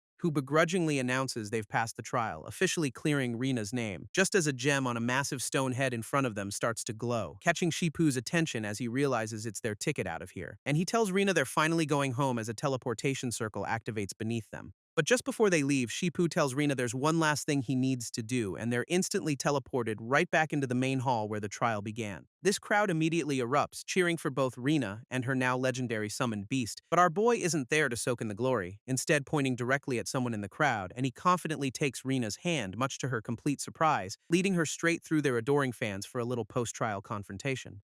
He walks right up to that official from the Witch Bureau, reminding her that Rina has officially passed, then absolutely unloads on her for making Rina and her mother suffer under false accusations for years, demanding she apologize for everything she put them through, right here and now. This crowd immediately backs him up, chanting for an apology as the official looks totally cornered. This official looks to her teacher for help, but Shipu is still fuming over the whole ordeal, and she refuses to back down, insisting that this fight is far from over, so she tries to weasel out of it, promising to report his demands before trying to leave. But Shipu immediately calls her out for being a sore loser who can't just admit defeat, lamenting that her stubbornness is about to make him drop his usual sunny, positive persona, so he just lets her have it, pointing and loudly declaring her a sore loser for all to hear. And he keeps roasting her for being utterly shameless and running away from a fight she lost, which is enough to make her and her entourage finally teleport away in humiliation, and this whole dramatic display immediately wins him a new fan in the crowd, who declares him her one true faith, which our boy absolutely eats up, demanding more praise. While Shipu is absolutely basking in the adoration of his new fan club, some guy in the crowd starts loudly shipping him with Rina, even offering full support for him becoming Prince Consort.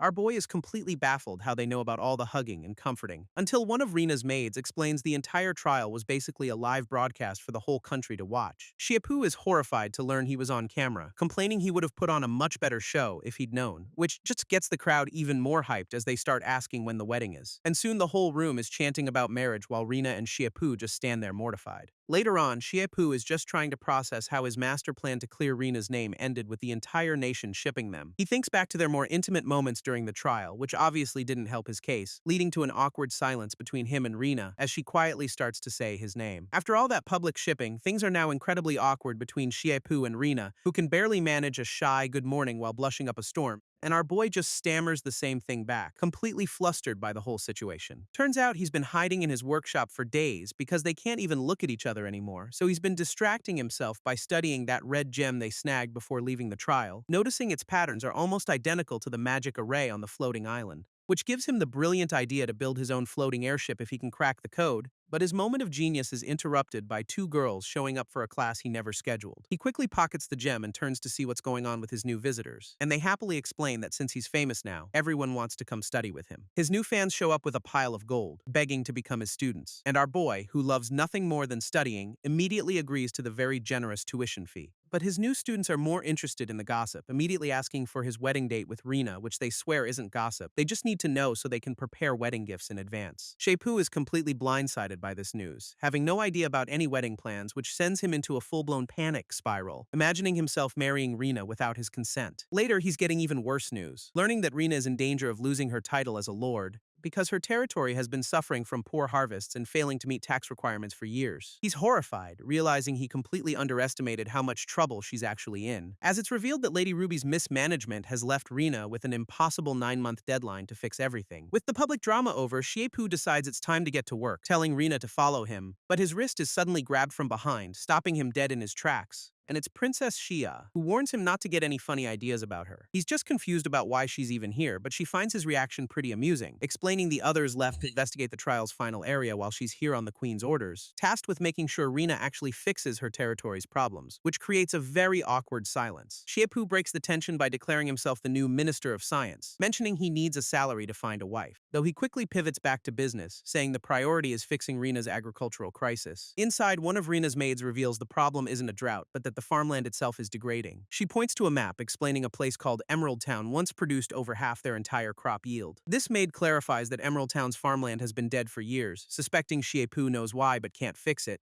revealing the land is supposedly cursed, and she's already exhausted every curse-lifting method she knows, which has our boy thinking this world is a little too quick to blame everything on superstitious nonsense, and he sighs, wishing they had a real agricultural expert to solve this with science instead of magic. So he decides to take charge, telling Rina they're heading to Emerald Town to investigate in person, but the maid immediately shuts that idea down, shouting that they absolutely cannot go, insisting Rina has other, more pressing matters to attend to and must stay right where she is, leaving Shiepu completely baffled as to what could be more important than saving her entire territory. And he also takes a moment to realize they've completely taken over his office for this little meeting, right before the maid grabs Rina, telling her to hurry and prepare her marriage proposal, which is the important matter. This maid starts her master plan, insisting Rina must marry Shiepu to protect his innocence, continuing her dramatic speech about how they can't be the kind of lords who disrespect men, so to stop all the gossip, she happily declares that marrying him is the only logical solution. Rina tries to protest, saying she doesn't want to force him into a marriage he doesn't want, but the maid cuts right through that, asking if Rina herself actually likes him and wants to get married. Unable to deny it, Rina just blushes furiously, which is all the confirmation the maid needs, launching into a full-blown lecture on how Rina needs to take the initiative and pursue him. She argues a popular guy like Shiepu has other options and won't wait around forever, leaving Rina completely stunned by this sudden and very aggressive dating advice. Later, as the group finally heads toward Emerald Town, Shiepu suddenly stops, sensing something behind them. Shiepu gets a weird feeling that someone's following them, immediately assuming it's Rina missing him, but he turns around to find nothing, brushing it off as his imagination and deciding to set up camp. Turns out he was right on the money, because a cloaked Rina is totally stalking him from the trees. Meanwhile, his new students are prepping dinner, with one noting he's not marrying Rina after all. And since he came to find them instead, she starts getting some very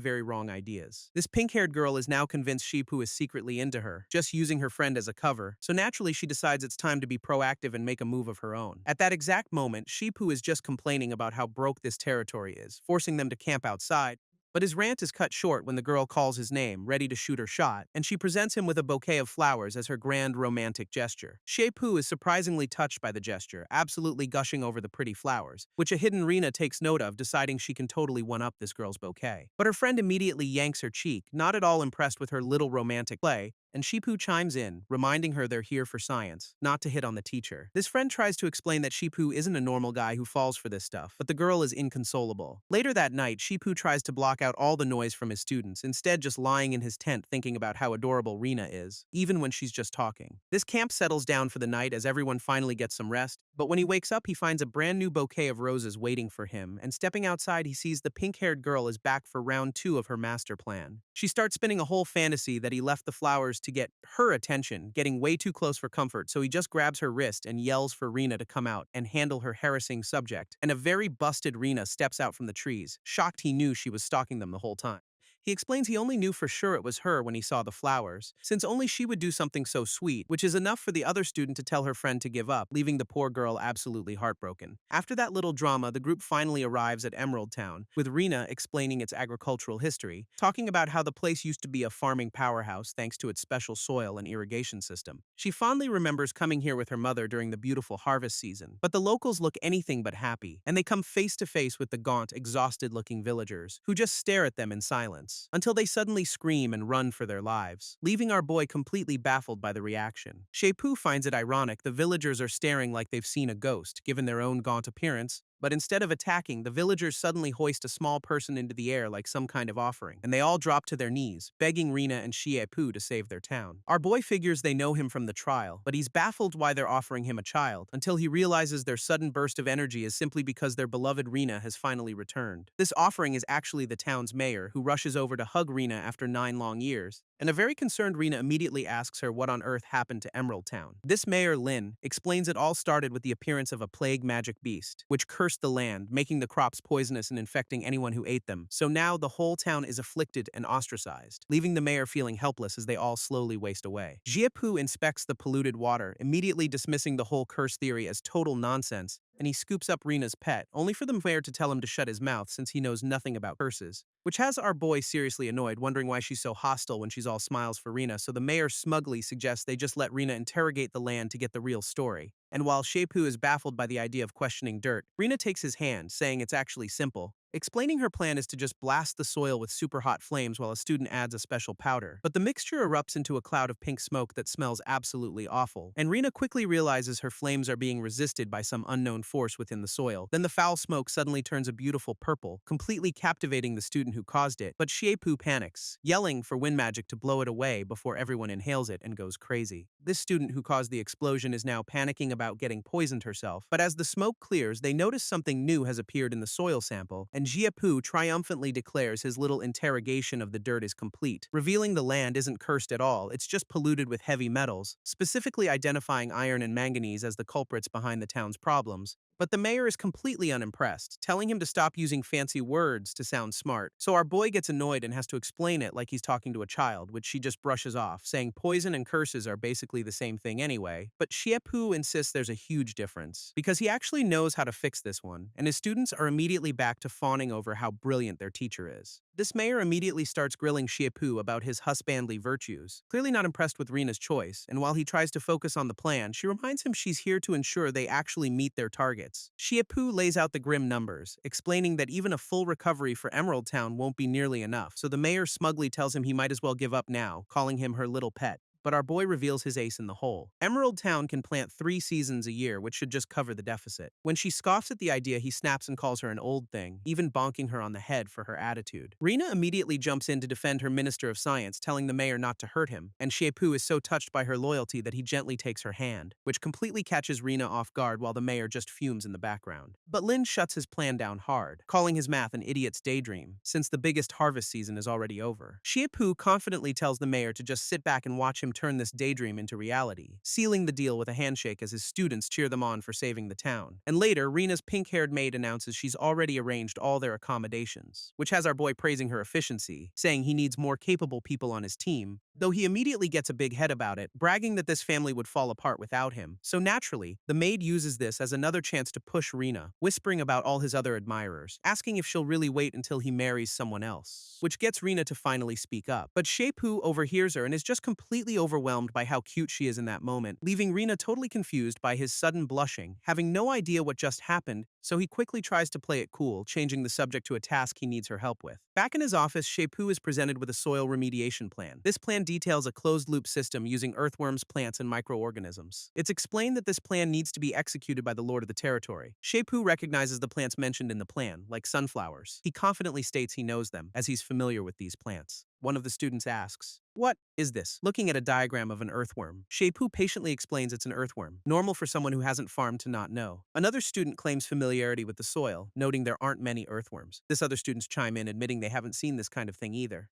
Shei-pu then asks if his drawing doesn't look like it, holding up a paper. He shows his drawing to the locals, but none of them have ever seen an earthworm, and after digging around himself, he confirms the worst. The soil is completely barren, leaving everyone stunned by the realization that this world just doesn't have them. This is a huge problem, since his entire soil remediation plan depends on those little guys, so Rina asks him just how important these earthworms actually are to their mission. Shei-pu explains they're crucial decomposers that eat heavy metals and naturally fertilize the ground, and without them, his 3-month plan to save Emerald Town is completely impossible. He's totally defeated, realizing his whole strategy has just fallen apart at the first hurdle, until Rina pulls out a monster encyclopedia, suggesting slimes might work as a substitute, and reading the entry gives our boy a sudden burst of inspiration for a new plan. With his new plan in motion, Shei-pu and Rina arrive at a cave rumored to hold slimes, and he uses the slippery ground as the perfect excuse to hold her hand for safety, which has Rina blushing as he confidently leads them into the darkness. It doesn't take long for them to spot their first target, a cute little blue slime just chilling, so without a moment's hesitation our boy lunges forward with his net to scoop it up. He catches it with zero effort, proudly bragging about his childhood skills as a frog hunter, and feeling pretty good about himself, he hands the net over to Rina, telling her to try. But she immediately panics, insisting she can't use magic for something like this, so he has to explain that catching slimes doesn't require any magic at all, just a little skill, then gets right behind her to guide her hands, showing her the proper wrist technique. He encourages Rina to give it a shot, handing her the net to catch the little slime herself, and with a look of pure determination, she gets ready to make her move on the unsuspecting target, winding up and swinging with all her might, only to completely whiff as the slime just stares, unimpressed, which leaves Rina absolutely crushed by her failure, while the slime continues to judge her very existence, but that little blob suddenly gets aggressive, launching a high-pressure attack right at her, leaving Rina totally frozen as the blast barrels right towards her face. But at last second, Shei-pu grabs her arm and yanks her out of the way, shielding her with his own body while telling the tiny monster to back off, and the slime's attack misses, knocking itself out as Shei-pu checks if Rina is okay, but she's too busy blushing, pressed against his chest, as they both realize just how close they are. With his new plan ready, Shei-pu rolls up with a giant sack, telling the villagers to make way for the main event, which turns out to be a basket full of slimes, and the locals are immediately baffled by his monster-based purification plan. They're convinced he's joking, insisting a mere slime couldn't possibly fix their curse or heavy metal problem. Tired of the skepticism, our boy sets up a live demonstration with a sample of polluted soil to prove them all wrong, placing a single, very eager-looking slime right on top of the contaminated dirt, and the little guy immediately starts chowing down like it's the best meal it's ever had. These villagers are still grumbling in the background, complaining about how long their town has been suffering, with one guy even scoffing that if it were this easy, he'd have eaten the dirt himself by now. But right on cue, the pink-haired maid shouts that the slime just pooped, leaving behind a pile of perfectly clean soil, and his student confirms that just like before, something new has appeared, proving his wild theory was right all along. Shei-pu examines the purified soil, intrigued by the unexpected bonus of slime ore, and Rina is completely amazed, holding the now clean dirt that no longer stinks, looking at him with total admiration as she realizes he actually did it, which finally gets the villagers to admit the guy who passed the trial really knows his stuff, sending the whole town into tears of joy, hopeful their prosperous lives will finally return.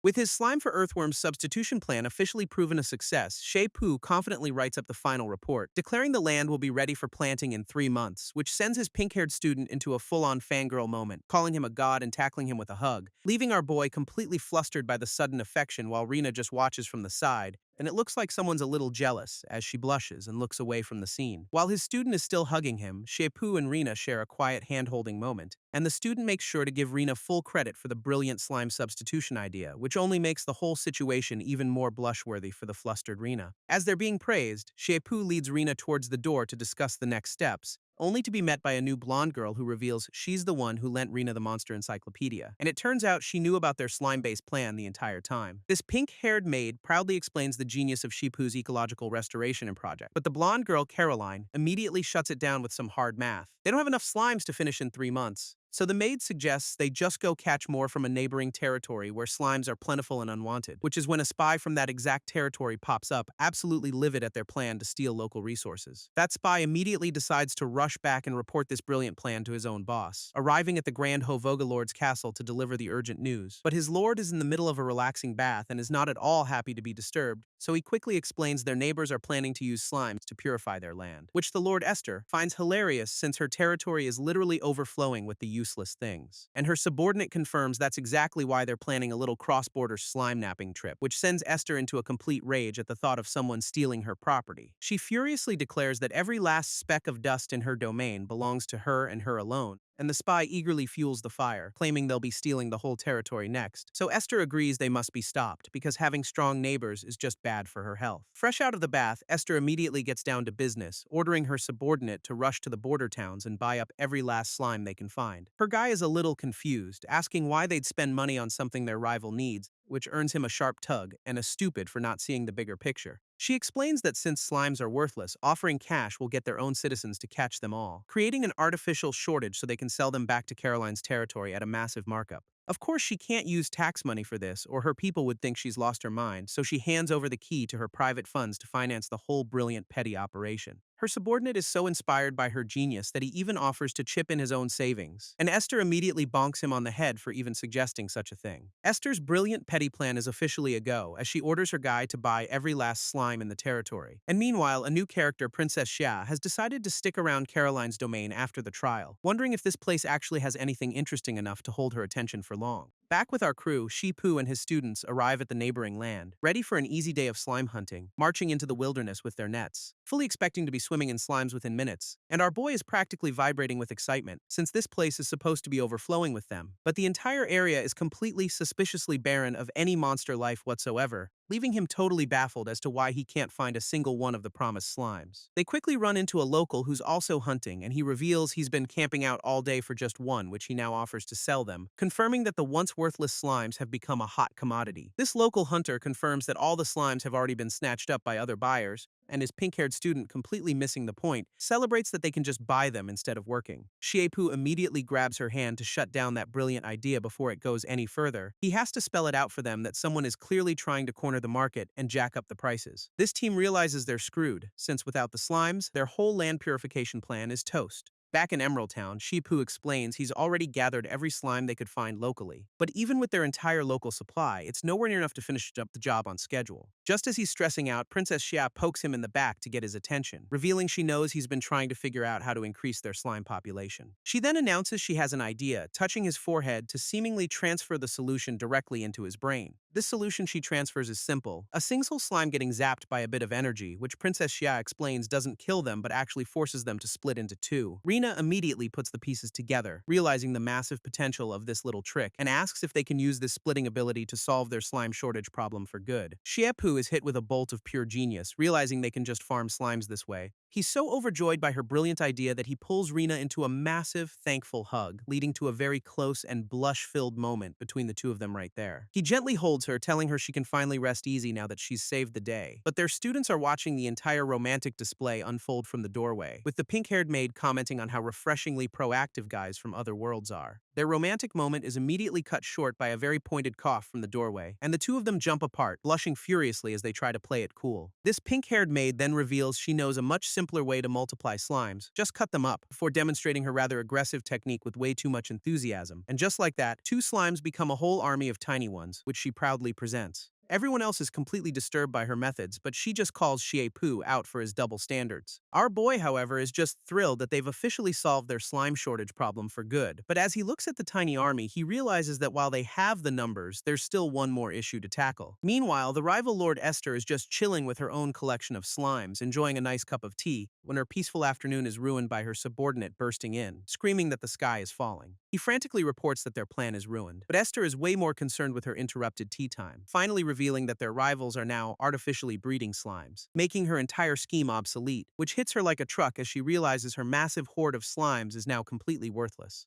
Absolutely livid, she grabs her subordinate by the collar, accusing him of setting her up for this failure. He swears his loyalty, but she's still fuming over the disastrous turn of events, leaving the poor guy sweating bullets as he tries to figure out how to survive her wrath. So she sarcastically reminds him of his offer to invest his own savings, telling him now's his chance, but he's no fool, quickly backing out of that deal while Esther mourns her wasted gold coins. Meanwhile, back in Caroline's territory, Princess Xia admits she doesn't understand why Caroline is helping so much, and Caroline simply replies that her reasons are the same as Xia's, hinting at a shared unspoken motive. Princess Xia questions Caroline's motives, but the blonde just says she's a merchant out to make a profit, then offers Xia a cut of the earnings, inviting her to become an accomplice in the whole scheme. Meanwhile, Shiepu realizes their tiny, freshly split slimes are way too weak to purify anything effectively, and Rina holds one of the sad little guys, feeling completely responsible for its well-being. She vows to work hard and raise them all properly, sounding suspiciously like a new mom, so Shiepu immediately agrees they'll raise the slimes together like a happy couple, which has their students in the background totally weirded weirded out by the parental vibes of the conversation. Their strange family moment is cut short when a villager bursts in with some urgent news, reporting that a massive herd of slimes is being driven over the border from Hovoga territory, and leading the charge is none other than the rival lord herself, Esther Hovoga, who's come for a visit. Esther immediately gets way too close to Rina, greeting her like they're long-lost best friends, which leaves Rina completely baffled since she has no idea who this lady is,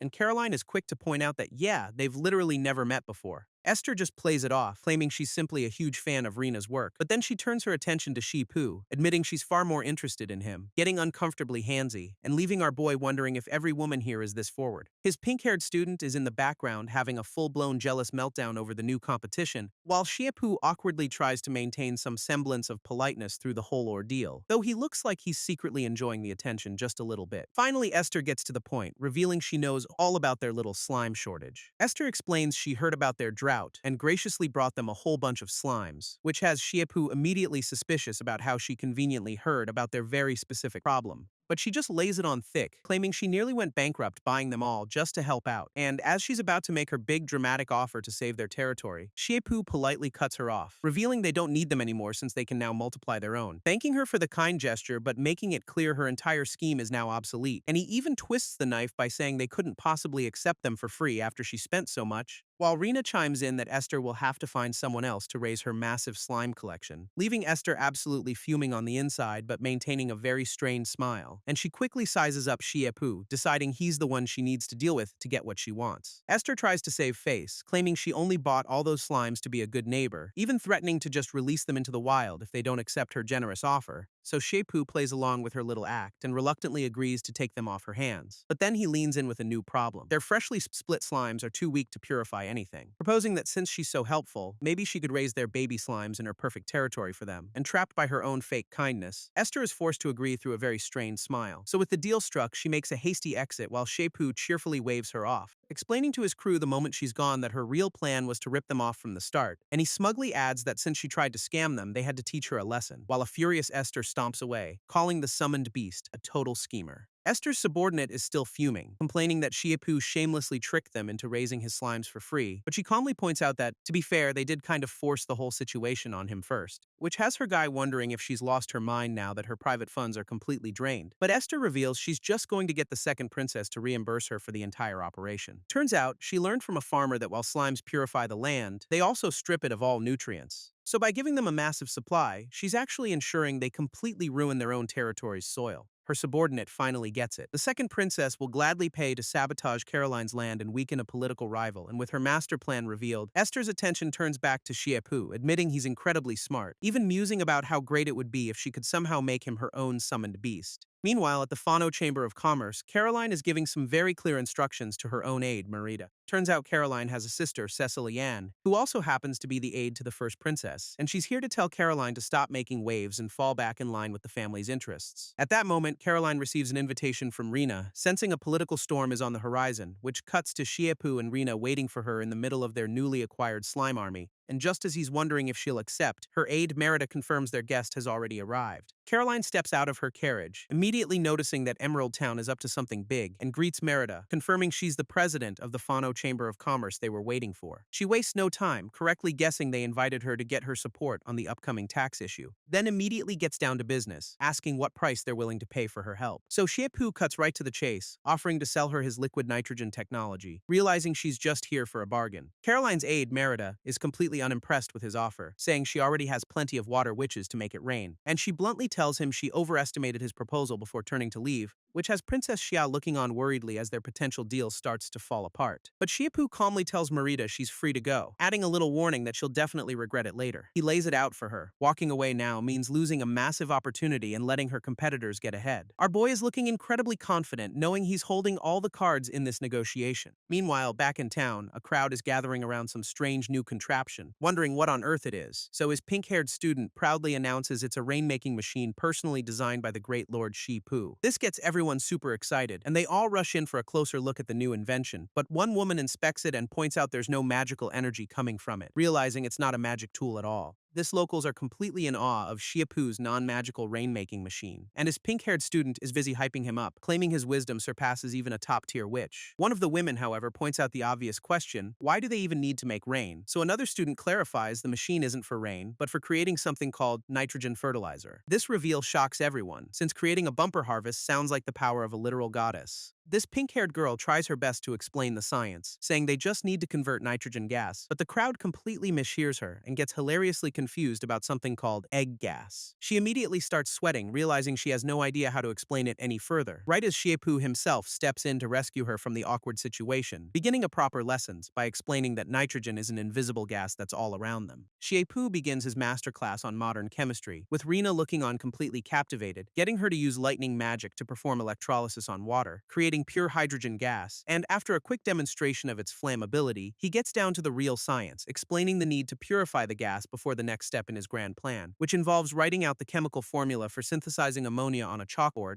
revealing that his liquid nitrogen tech isn't for rain, it's for creating super-efficient fertilizer, and he promises that while he can't show results now, Emerald Town will soon prove its worth, which has all the other girls totally fawning over his genius, even if they don't get it, leaving Caroline's aide Merida to realize this guy has already won over the entire town, as Xiepu and Rina stand together, looking incredibly confident after their big presentation. Caroline shuts down his tech offer, proposing to just lend them the money for their tax problem instead, but her interest rates are so absurdly high that his student realizes she'd completely misunderstood her, and Xiaopu absolutely loses it, calculating that the annual rate is over 100%. Basically just daylight robbery, which has the girls immediately agreeing that yeah, their first impression of her was definitely the right one. Seeing their outrage, Caroline smoothly changes tactics, offering to lend them the money for free, which has Xiaopu immediately on guard, asking what the catch is, and she reveals that all he has to do is satisfy one small, personal request of hers, before leading him away to discuss the terms of this mysterious deal in private, leaving Princess Xia and the others completely baffled by what's happening. But Xiaopu isn't playing games, telling her to just get on with it and state her request. Caroline's sister gets straight to the point, telling Xiaopu she needs him for something personal, which turns out to be a casual marriage proposal, of all things. Our boy is understandably caught completely off guard by the sudden offer, and he absolutely short-circuits as she lays on the charm and repeats her demand. He quickly recovers though, realizing she's just using a classic negotiation trick, so he calls her bluff and tells her to take a hike, saying he'll find other buyers. She's not impressed, pointing out that any other merchant would be risking their neck, since they'd have to go against the powerful Lan family's massive chamber of commerce. With her leverage established, she makes it clear she's not leaving without a win, giving him two terrible choices: either marry her, or she ruins Caroline with predatory loans.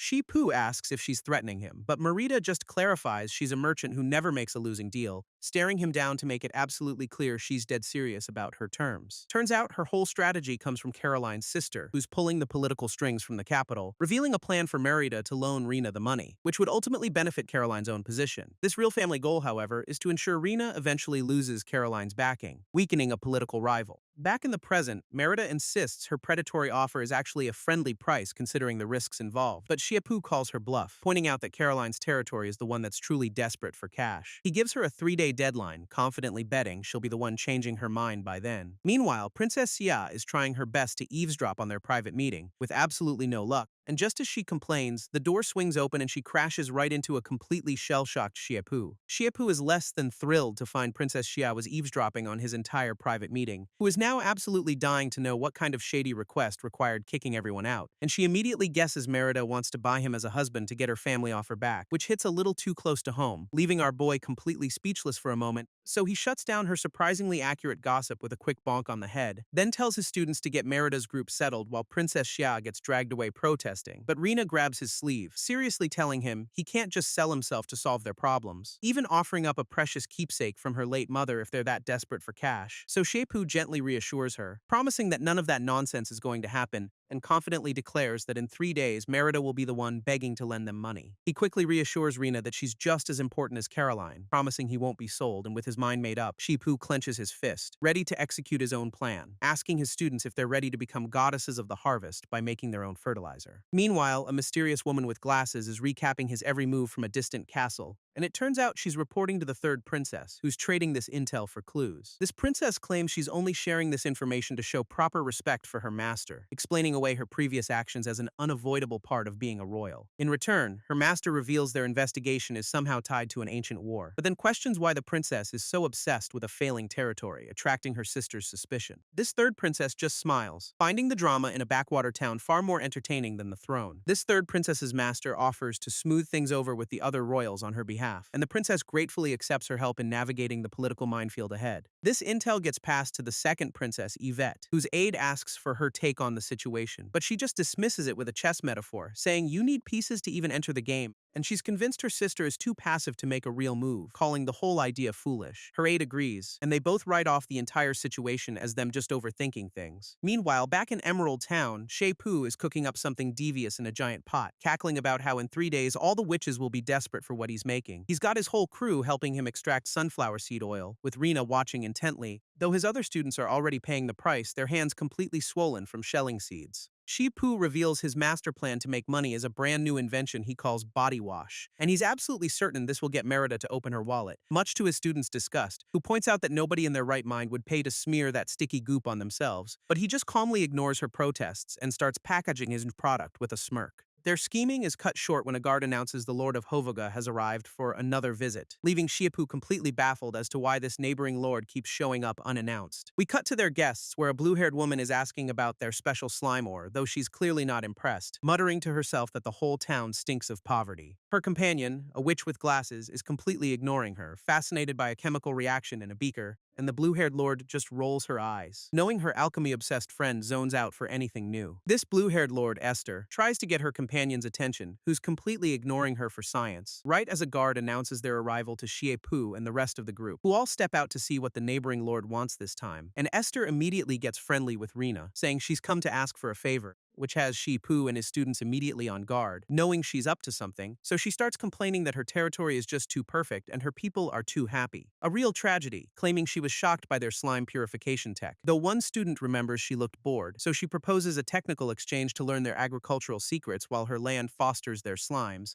and Shie-Pu agrees, realizing if he says no, she'll just kick out the slimes already freeloading there. When his pink-haired student suddenly recognizes her companion as Shalina, from a legendary family of alchemy witches. This pink-haired student is floored to learn Shalina is a lightning attribute alchemy witch, which immediately gets Shie-Pu's gears turning, since they conveniently need one for their project. Princess Sha mutters about how their neighbors are now trying to freeload a witch after dumping their slimes here, but Esther just frames it as Shalina being more than willing to help out for the learning experience. This ever-focused Shalina barely looks up, just giving a quiet nod of agreement to the deal, clearly more interested in essence than any of the political games being played. Shie-Pu seizes the opportunity, telling his student Loro to get their honored guests settled in the workshop, and she eagerly accepts, promising to make the Lord of Havoga feel right at home. With a confident smile, Loro leads the visiting party away to get them situated, immediately getting way too friendly with Lady Esther, who already looks deeply uncomfortable. Loro is already convinced Shie-Pu is a master strategist, thinking he's using Havoga as a backup investor, so she goes all in on hospitality, promising to serve their new guests with her entire being, absolutely determined not to fail the super important mission her master entrusted to her, while Shie-Pu just hopes she can keep an eye on them without causing an international incident. And once they're gone, he tells Rina it's time to get back to their top secret project. But back in the capital, the second princess's aide is reporting on that very same alchemist, Shalina, revealing her family is not only broke but that she secretly serves the second princess herself, which seems to be a piece of intel her aide, Jinless, wasn't supposed to share so freely. And the princess immediately picks up on her subordinate's unusual behavior, pointing out that Jinless never takes initiative unless ordered, so something is definitely up. This second princess points out that her aide couldn't have possibly figured all this out on her own, teasing Jinless for being so uncharacteristically proactive, especially when it involves a man, since it's painfully obvious to anyone with eyes that Shie-Pu is completely devoted to Rina, which has her aide blushing and quietly admitting she's well aware of their dynamic, revealing she just wants them to be happy, believing they can actually make the world a better place. Meanwhile, back in Emerald Town, Merida is testing out Shie-Pu's mysterious new body wash, and she's immediately impressed by its wonderful and completely unique fragrance, enjoying the pleasant mix of roses and other natural scents as she lathers up. Finding the dense foam feels incredibly luxurious and gentle against her skin, and after rinsing off, she's left feeling squeaky clean and totally refreshed from head to toe. This mental image of Merida using his new body wash has Shie-Pu completely short-circuiting, so he heads back to the workshop to clear his head, still a total blushing mess, where one of his students immediately notices how flustered he is upon his return, which just makes him panic even more, insisting he wasn't thinking about anything weird at all. And she quickly moves on, revealing that the alchemist Shalina is secretly working for the second princess Yvette, a name that immediately puts our boy on high alert, As his student explains, this princess is dangerously ambitious and will either recruit or destroy anyone useful, making her extremely worried that letting Shalina near their project will get their secret tech stolen. But Xiapu just smiles, calmly explaining that real knowledge can't be stolen by simply watching, adding that knowledge should be shared anyway to create even greater value for everyone.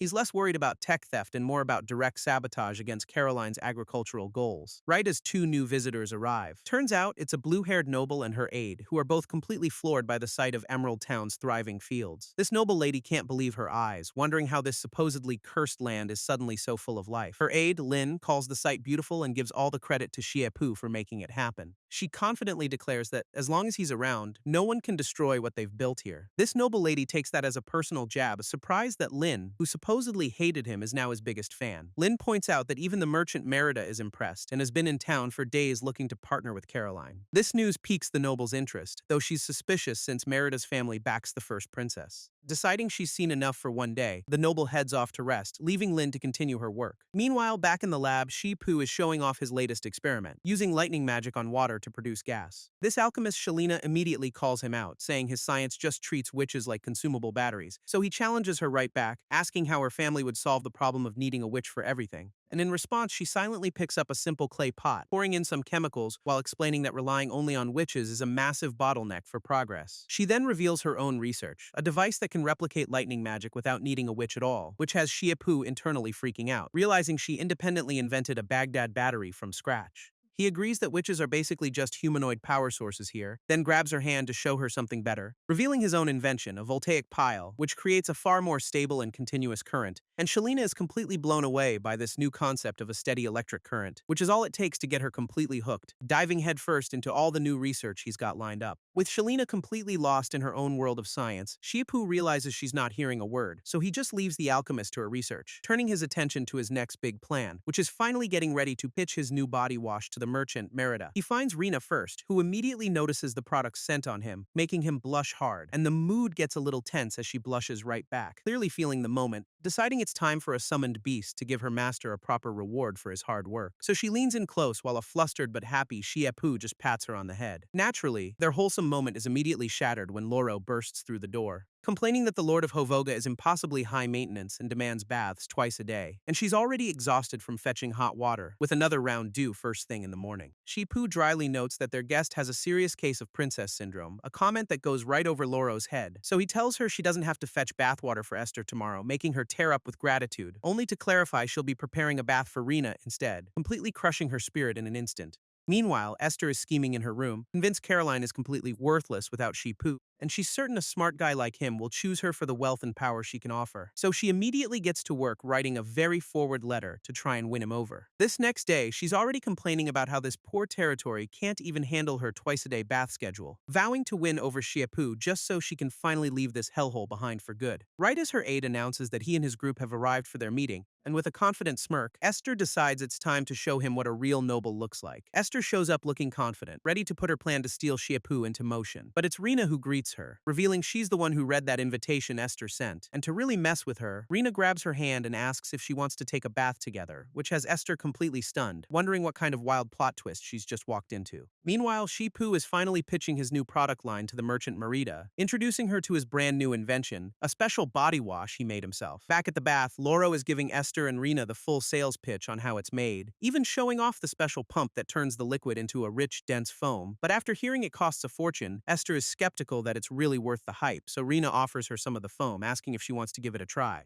Esther reluctantly agrees to give the new body wash a try, still not buying the hype. While back in the meeting room, Merida gets her own samples of the foam, and she's immediately impressed by its delicate texture and elegant fragrance. After trying it out, the merchant is clearly intrigued by the product's quality, getting straight to business by asking about production costs and monthly volume. Xiapu casually explains it costs a mere 3 copper coins and he'll only make 10 bottles a month. A pitch so weak Merida immediately shuts it down, pointing out the tiny profit margin, telling him he clearly doesn't know how business works and is just wasting her time. Our boy just smiles, confidently telling her she doesn't know his pricing strategy yet, then reveals he's selling each bottle for 3 gold coins, making the profit margin a jaw-dropping 39,900%. Merida is absolutely losing it over the price, calling his business model straight-up robbery, but at that exact moment, Esther is completely won over by the body wash's quality, and her aide can only watch in dismay as her lady gets totally played by some fancy foam. Back Back in the meeting, Shiepu explains it's not robbery, it's market segmentation targeting the upper class, clarifying that he's not selling a simple commodity but a full-blown luxury good. For the wealthy, the outrageous price is the entire appeal, a way to flex their status and position, so he's going to create artificial scarcity and a members-only system to make it even more exclusive. This merchant is completely stunned, her entire understanding of business getting turned upside down, but she points out a fatal flaw. He has no way into the exclusive circle of high society. Our boy just gives a knowing little laugh, implying he's already got that part covered. Our boy just smirks, telling Merida he's already got his foot in the door with high society. And at that exact moment, Esther is monologuing in the bath about how Rena's invitation was a total trap, vowing not to fall for it, right until her aide shows up with a gift box full of the new product line, explaining that Shiepu sent it personally as a return gift, knowing how much she loves to bathe. And just like that, all her suspicions evaporate because a good bath is way more important than any scheme, leaving her genuinely worried that if Shiepu gets killed, she'll lose her new favorite products forever. While back in the meeting, Merida is completely sold on the luxury strategy and ready to invest, offering to personally lend him the startup capital he needs to get the whole operation running, so Shiepu immediately shakes her hand, officially sealing the deal with his new business partner, leaving Merida stunned, realizing this guy has the business sense to completely disrupt the entire market. Merida stares at the bottle, now completely convinced of Shiepu's genius, realizing if she doesn't partner with him now, he'll become an unstoppable rival later. Meanwhile, our boy is kicking back, celebrating his successful deals with both Merida and Esther, and immediately starts daydreaming about Rena trying out his new body wash, right until the real Rena pops into his room, catching him completely off guard. He freaks out, yelling at her for not knocking and invading his personal space, but she just calmly tells him the workshop lights are still on this late at night. Turns out Shalina is still in there, completely mesmerized by the voltaic pile's ability to create lightning magic, noting that while it's stronger than her tools, it's not as powerful as a real witch's spell, which just gets her thinking about all the ways she could combine it with magic stones. With Shiepu and Rena listening, Shalina starts breaking down the concept of magic stone energy, and Rena explains that magic stones are just crystals that form where powerful witches die, soaking up their energy, which can then be slotted directly into magical tools to act as a power source, adding that witches can also just pour their own magic into the stones, basically making them rechargeable batteries. So Shiepu immediately connects the dots, calling witches humanoid power banks, a term that baffles Shalina, and Rena confirms his theory, explaining that magic stones are a strategic resource Caroline's territory completely lacks, which gets our boy all fired up, suddenly shouting, "To hell with magic stones," and startling Rena as he passionately declares they'll use science to free witches and just mine for ores instead,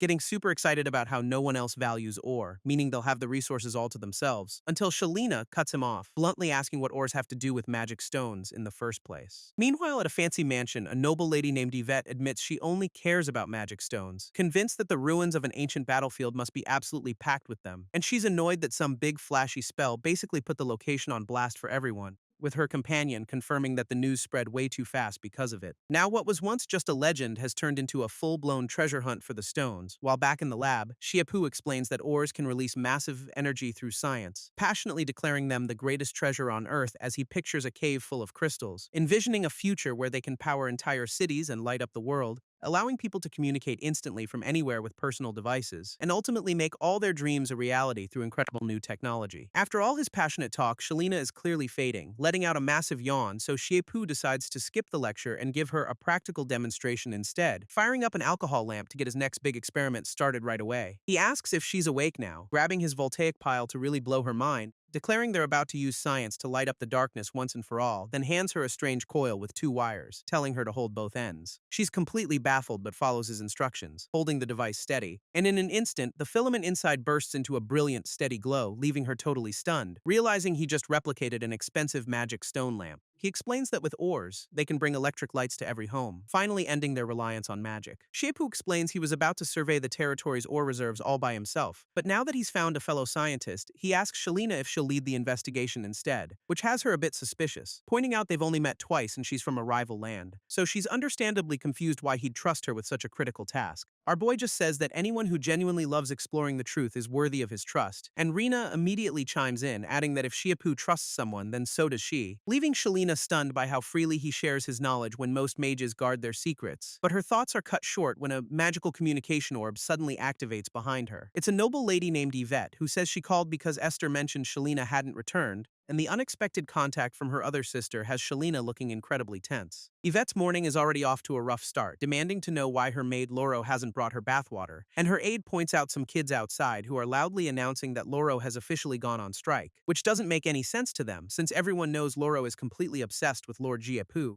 But they explain she only came to work for free to be near him, not to watch him and Rina be a cute couple all day, basically confirming her romantic fantasy has been completely shattered by the harsh reality of their PDA, with one kid even drawing out her angry note about how she's done being a third wheel on her own dime. So Yvette immediately dumps the responsibility of getting Loro back to work onto her aide, who looks dead inside, and he finds Loro just outside, pouting and clearly having a moment of existential crisis, who immediately guesses why he's there and tells him not to even try. She's quitting for good, as she dramatically declares she'll never work again, leaving the poor guy totally at a loss for words. Loro finds a kindred spirit in Yvette's aide, bonding over their shared misery as employees of difficult nobles, and the aide immediately starts venting about how emotionally draining it is to serve Lady Esther, who has zero ambition, as they trade horror stories about their jobs, with the aide complaining about waiting for hours while Loro recalls her own past struggles. This aide explains her workload exploded without a pay raise after Yvette threatened Esther into actually doing her job, so Loro offers some much-needed sympathy, and the two immediately form a bond over their terrible work lives.